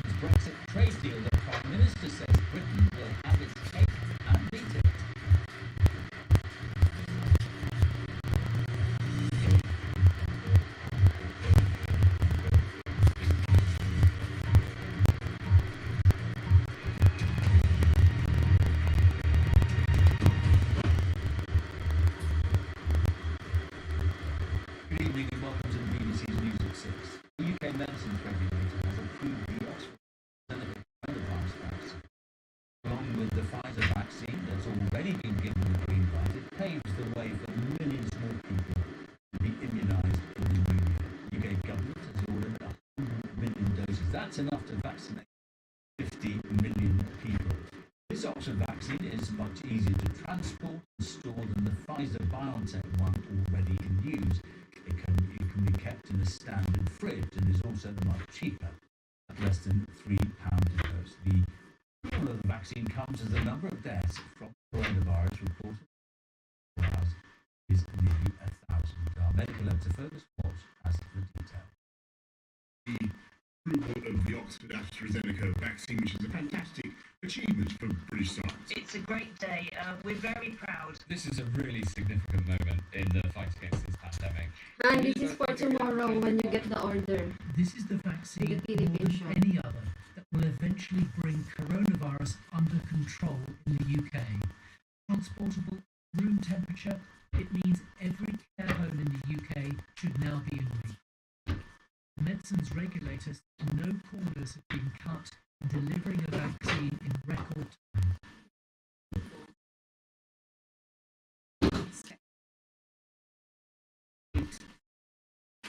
Our message. Every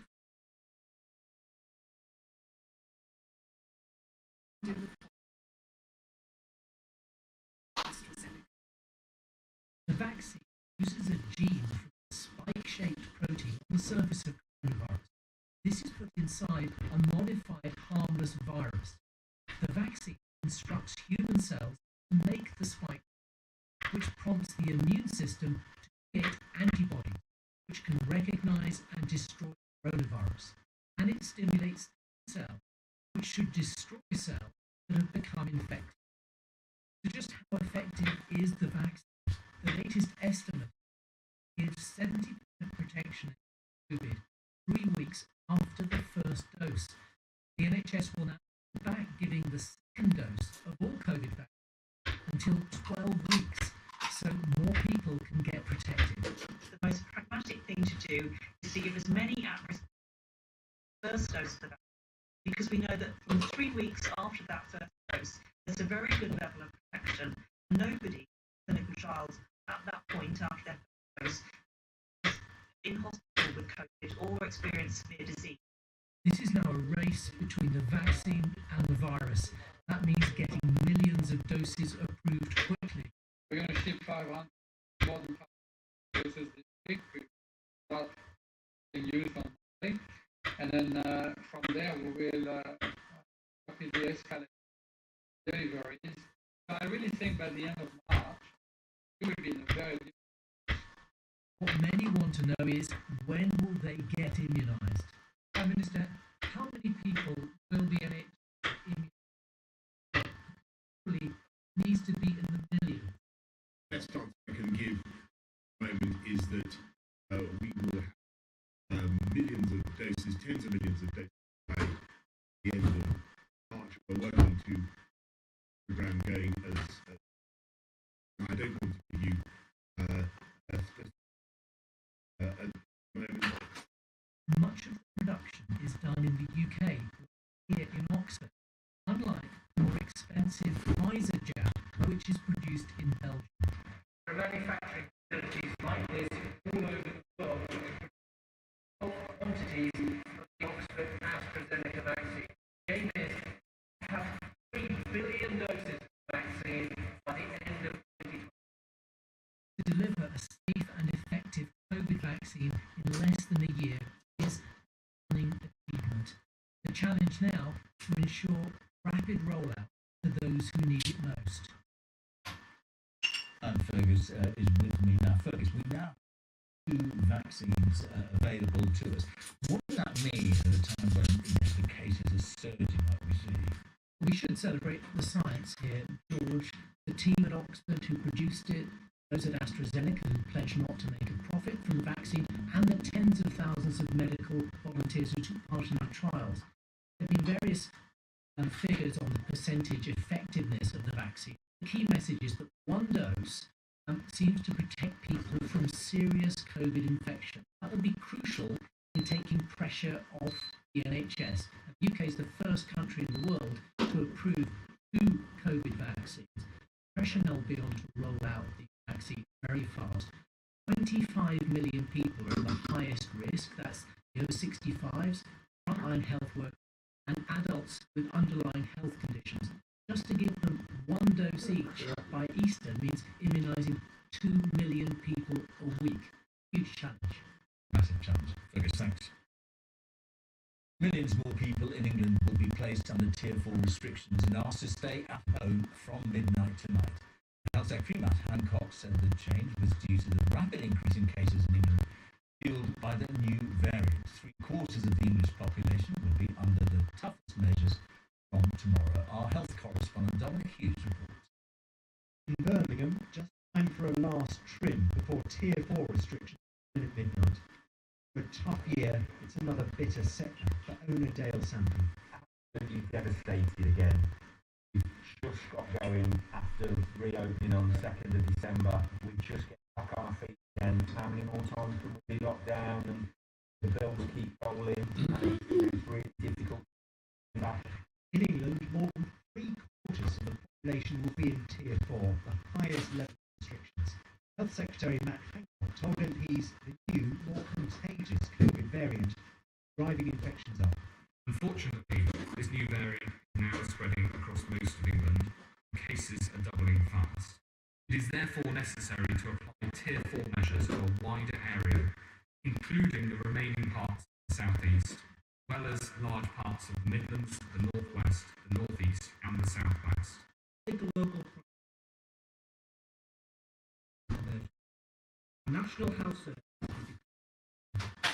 I hope the Tier 4 many believe tougher restrictions now.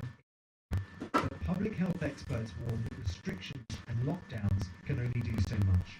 The effect of any escalation in tiers lasts for maybe 3 weeks, 4 weeks, and then there's also it is doubly important, regardless of what tiers we go in, we continue to come forward for vaccines and take the test, and more importantly, maintain the social distancing and hand washing rules. Rising case numbers hitting the health service, already bucking in the south and east. Infections are now growing in the north and west. Burnley has already been hit hard by the pandemic this year, but has again seen a rapid growth in cases. It's not just businesses that will be affected by the new restrictions. The local hospitals over £650,000 raised each year by its charity shops. Has been a huge hit this year. We've been told throughout the whole of the pandemic, our hospice at home services are also caring for more patients. Then close our shops is a real. Parts of England that have seen relatively low case numbers in recent months, like London and Somerset, now find themselves in Tier 4. Here, we're heading into the new year in the middle of a second wave that is yet to show any signs of security. It's a place no one wanted to be. Dominic Hughes, BBC News. And our correspondent Phil Mackey in Birmingham for us. I feel like I can see it pretty empty behind you. What's the reaction there? People expecting this? Yeah, I think this was the news, George, that nobody wanted to hear, but everybody expected to happen. So most of the West Midlands and nearly all of the East Midlands will be in Tier 4 tomorrow morning. 6 million people. And Andy Street, the Conservative Mayor of the West Midlands, told me earlier that it was unnecessary because of the pressure that's really happening on hospitals. We've just heard from the Chief Executive of the Trust that runs 4 big hospitals in Birmingham and Solihull. He says it's the busiest he's seen in 20 years. Most mornings start the day with no empty beds, and yet they're getting 25 extra COVID patients every day. The infection rate is in Birmingham and the Black Country alone last week. People have been out, I think, today. There was a bit of a rush to get your hair cut, to go to the shops before they. Birmingham remains pretty much as deserted as it has been for the past couple of weeks. There is a call, though, from Americans, more government help. He thinks there needs to be hospitality sector, the nighttime economy has been devastated. Now the retailers, the daytime economy is going to suffer as well, George. Right, Phil, thank you very much.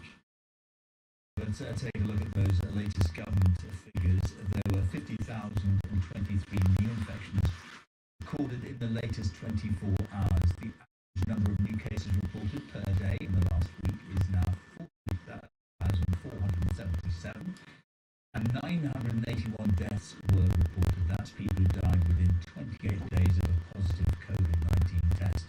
It means on average in the past week, 500 deaths were announced every day. It takes the total number of deaths so far across the UK to 72,548. Well, our health editor Hugh Finn is here. Now, Matt Hancock, the Prime Minister, talking about this new vaccine that we've just heard those figures I've read out. The NHS under tremendous pressure.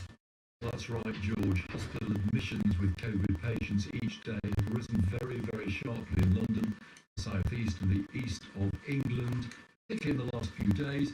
In other parts of the UK, not quite so pronounced, but the figures are getting a little bit higher in most areas. It's a very difficult situation.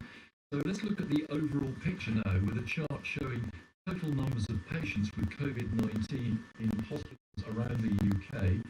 7-day average is that dark line, and you can see the previous peak back in April was around 21,000, just over, now gone above that, 21,757 patients in hospital. And a couple of examples we've had today of these frontline pressures. In Essex, health and care leaders have declared a major incident, and that will now involve asking for help from a local military base for army medics and nurses to come and help run community hospitals. And London hospitals have requested support from their counterparts in Yorkshire. If they get full up at some stage in the near future, they might have to move patients up there, but that hasn't yet been activated. Right, thanks very much. Secondary schools across most of England are to remain closed for face-to-face teaching for an extra 2 weeks for most pupils to help regain control of the coronavirus. The Education Secretary said exam year pupils would return a week earlier than their schoolmates on the 11th of January. Some primaries in parts of the southeast with the highest infection rates will also remain temporarily closed. Here's our education correspondent, Elaine Duncan. When will the Christmas holidays end and school term start? More infectious variant of coronavirus chaos with timetables. Today, the government announced that most primary schools will open as usual. There will be delays. You're getting 25 times faster speed you are on my feet. All other year groups will back the following week. Ridiculous. I'm going to ring for you. We now have stupid. So that we.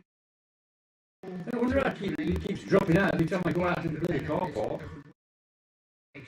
It's been a tough year in teaching. The coronavirus pandemic has put pressure on heads across the UK. We've got a challenge in reintegrating students back into school, into routines. About 75% of my time is now just on COVID. 7 or 8 systematic kids this week. Every day is a COVID. The changes to the start of term have been welcomed by head teachers, but there is also frustration. We want people indoors, we all do the job for, but safety has to come first, and the figures are terrifying. Last term was difficult. This term, schools will also have to prepare for mass testing, and it won't be the end of remote learning. Some students and teachers will still have to self-isolate. There's growing concern around vulnerable children, and for those sitting exams, there's increasing anxiety. At my college, at the start of the year, we did 1 week in school house, and it's just like you never really know where you're at. It's a bit unfair, to be honest, because we have had education. Schools are on standby for more disruption and delay. In Northern Ireland, children are due to start school next week. That's under review. In Wales, they could be back by the 11th. Scotland, schools won't return until the middle of January. For millions of children, it's back to home learning. Elaine Dunkley, BBC News. The Prime Minister has told the BBC his new trade deal with the European Union means Britain will have its cake and eat it. As MPs voted overwhelmingly for the deal more than 4 years after the referendum, he refused to acknowledge that new barriers to doing business with the EU will come into force in less than 48 hours, only admitting that there will be changes. He was speaking to our political editor Laura Koonsberg. Signing on the dotted line. There, in a short hop, RAF plane to get back here. Ready for Boris Johnson? Here it is. Indeed. Man who campaigned Brexit, became Prime Minister of the Union. Now his deal today. Golden take. What this deal does is it satisfies the request of the British people. What that meant was we now have the freedom to do things differently and do things better if we choose. But in the knowledge that there are no barriers to that's just actually not the case. It's not true that there are no barriers. And you've got to put. You can't say that. There will be changes, and we've been very clear with people that they have to get ready for January the 1st. Things will work differently. But at the same time, we not only exploit the advantages of a zero tariff, zero quota deal with the EU. People said it was impossible, and they said that was having your cake and eating it. I want you to. This is a cake. So you said it. You don't admit that. Are people living pretty keen for making it out? Is I think solving what everybody said was a kind of impossible, conflict. Political screaming and shouting of the last few years. The echoes in Parliament. Prime Minister had his day. Prime Minister! Perhaps Brexit's Only deal is a basis in the years to come. Ultimately, voting to implement this treaty is the only way to ensure we avoid no deal. awkward Labour against others. I have the greatest referendum. This deal only parties raging, officially voting against, even though no deal was their worst case scenario. Finally, no. Brexit, we have it in white. Means that disaster deal. Means broken promises. Means economic vandalism. But not a single Tory MP against the deal. Remember, Europe ended the careers of several of the Prime Minister's portraits flying the strength. You believe you have ended the Conservative? I'm very hopeful that this is not the end of Britain as a European country. We this worry that it is not. The overwhelming backing of the Commons after years is the end of one profound relationship. It will be a calm start in the fair, and to cut our relationship with the rest of Europe no less common. Now, let me leave you with some wintry scenes from the UK today. Families have been making the most of the holidays and spending time playing in the snow. We're out sledging near Stourbridge in the West Midlands. More snow and ice is forecast in Scotland, North Wales and Northern England between now and the new year. That's it. We're back at 10:15 now on BBC One. We can join the BBC's news teams where you are. Goodbye.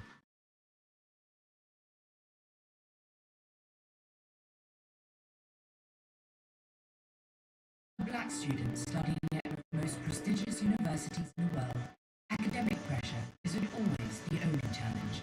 For some, it can feel like entering a new world. We followed 3 students to find out what it's really like being black at Cambridge. New Year's Day at 1:30 news channel. Makes World Service so unique is its genuine world perspective, not just in news, but actual cultural landscape. Well, I grew up with the World Service as the soundtrack to my life. You were never really cut off so long as you had to, you see. That's where we'll hear the real news, the real look to what's going on in the outside world. Actually, in the groundbreaking news, you can mindless labour and yet still survive being put in touch with the world, the whole world. Bringing the world closer, the BBC World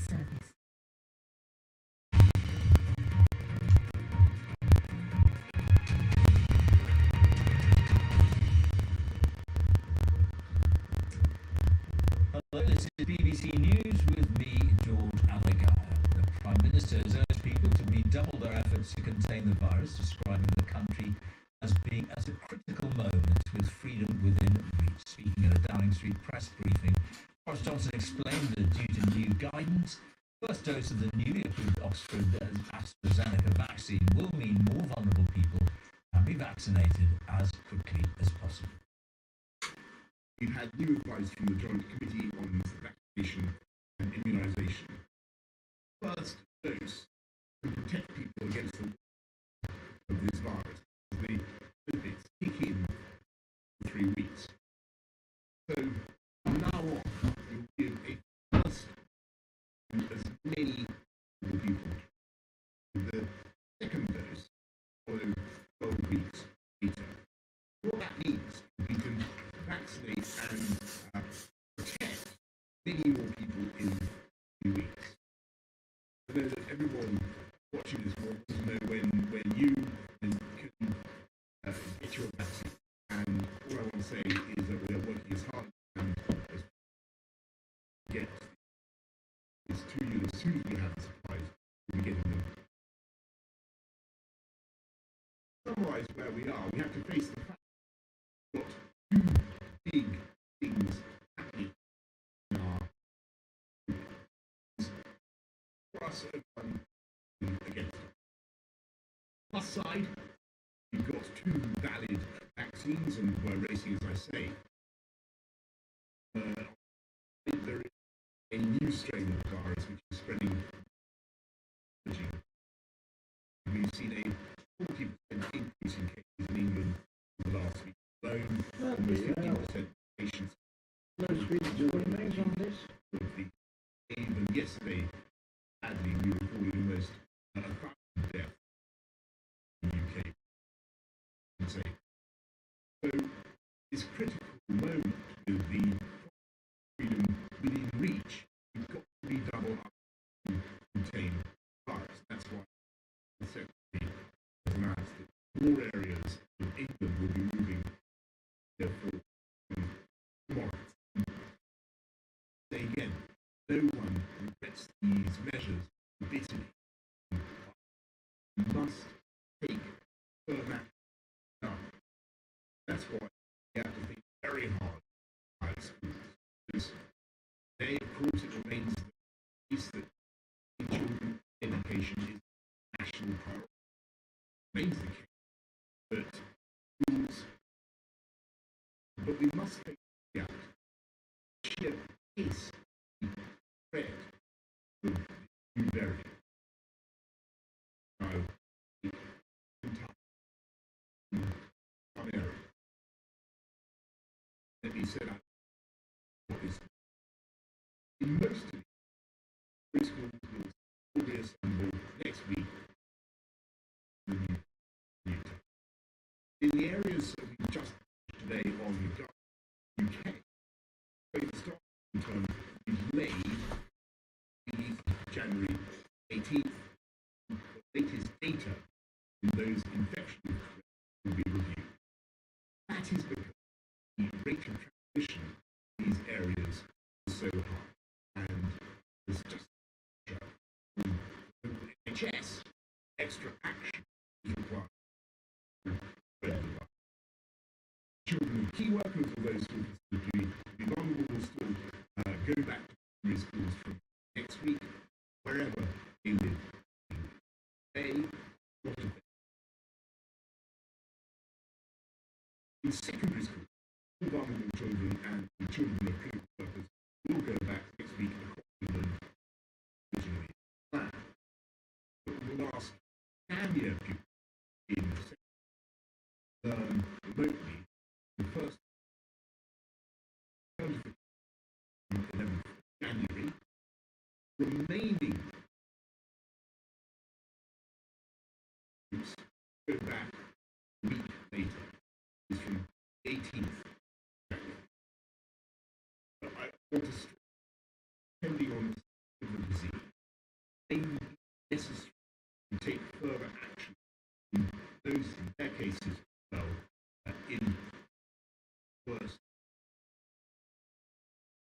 To minimize disruption in schools and fight these were massive standing testing secondary school pupil is tested as they return regularly thereafter. And teachers, pupils, parents who work hard to keep safe and open. We're also asking universities to reduce the number of students to return campus in January, prioritising medical courses and others with face-to-face teaching. And in all cases, students should be offered two tests when they return. All of these measures are in the end designed to save lives. And that very reason must follow the rules where you live tomorrow night in the new year safely at home. That means not meeting up with friends or family indoors, and avoiding large gatherings of any kind. Hello there. It's been largely dry with some sunshine after a very cold start for central southern parts of the country. Further north, in northern Scotland, very heavy snow around. It stay pretty wintry across the northern and western parts over the coming few days. The risk of disruption and that rise.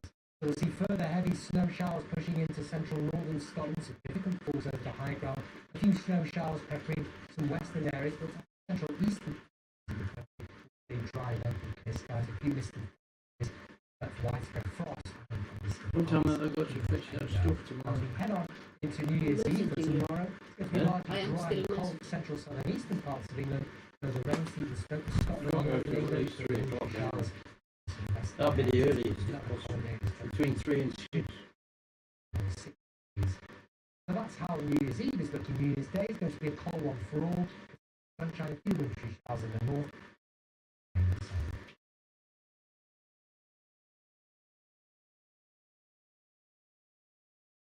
75 years since the official end of World War II, 4 BBC News presenters retrace the footsteps of their relatives and uncover the heroic stories of how they made a difference to the Allied war effort. I have to say, it's quite overwhelming. The People's War, New Year's Day at 12:30 on the BBC News channel. They were the planes that won the Battle of Britain and turned the tide of World War II. But behind the success of the Spitfires and Hurricanes, a surprising and so far untold story. The mathematical calculations of a 13-year-old girl, Hazel Hill, the schoolgirl who helped win a war. Tomorrow at 7:30 on the BBC News channel.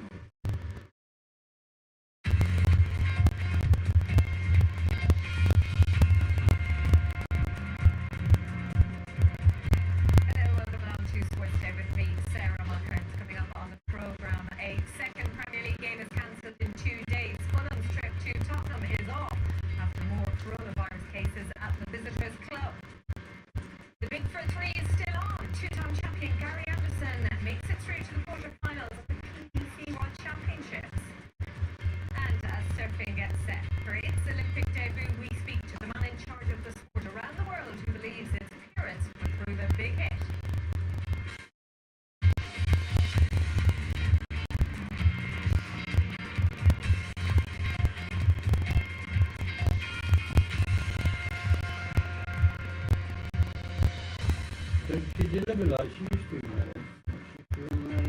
Yes, you're very welcome along to the Sports Day this evening as cases of virus rise around the country. Two is dealing with the consequences. Premier League match has been postponed. UK and the made the request and the Premier League confirmed the game would not head just 3 hours before kickoff.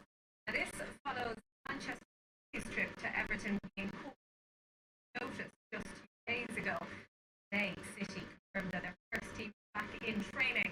The first Premier League game to be cancelled is Newcastle against Aston Villa on December the 5th. Let's bring in our After the word with 3, it's no good that in. So Laura, just bring us firstly up to date with No what wonder exactly my is phone happening keeps today. saying no data, no data, can't connect to the internet, can't connect. Between Fulham and Tottenham, we found out yesterday was definitely Fulham had recorded a number of positive tests in the No, it was latest that round bad. of testing. We understand that there were then 4 players today showing symptoms. Fulham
idea of a we can only do the right thing, which would be to have a circuit breaker. You know, I'm 66 years old, and the last thing I want to do is catch COVID. So if that's what we need to do, that's what we need to do. I mean, the players will overcome it. It's more difficult for me if I caught it. Oh yes, I'm very concerned for myself and in general. When are we going to play the games? And we all know that this year is going to be so difficult. But if you just stop more games, I don't think that's going to make an advantage or a big change. It might be a longer one. And do we finish the season? Megan and Simon there and Sam Allardyce, clearly a lot of division between what people think the realistic options are. To stress at this stage is that these are managers talking about the option breaker. We saw it last week raised by Ipswich Town as a possibility, but at the moment our understanding is that it isn't a proposal that's put to the Premier League, and the Premier League has initiated discussions with club chairman and chief executive circuit breaker happen, and obviously a lot of try on the government to do. And similarly to Premier League, our understanding is they want to continue with elite sport at the moment, and that they are planning to halt it like they did back in March. I think there will be a lot of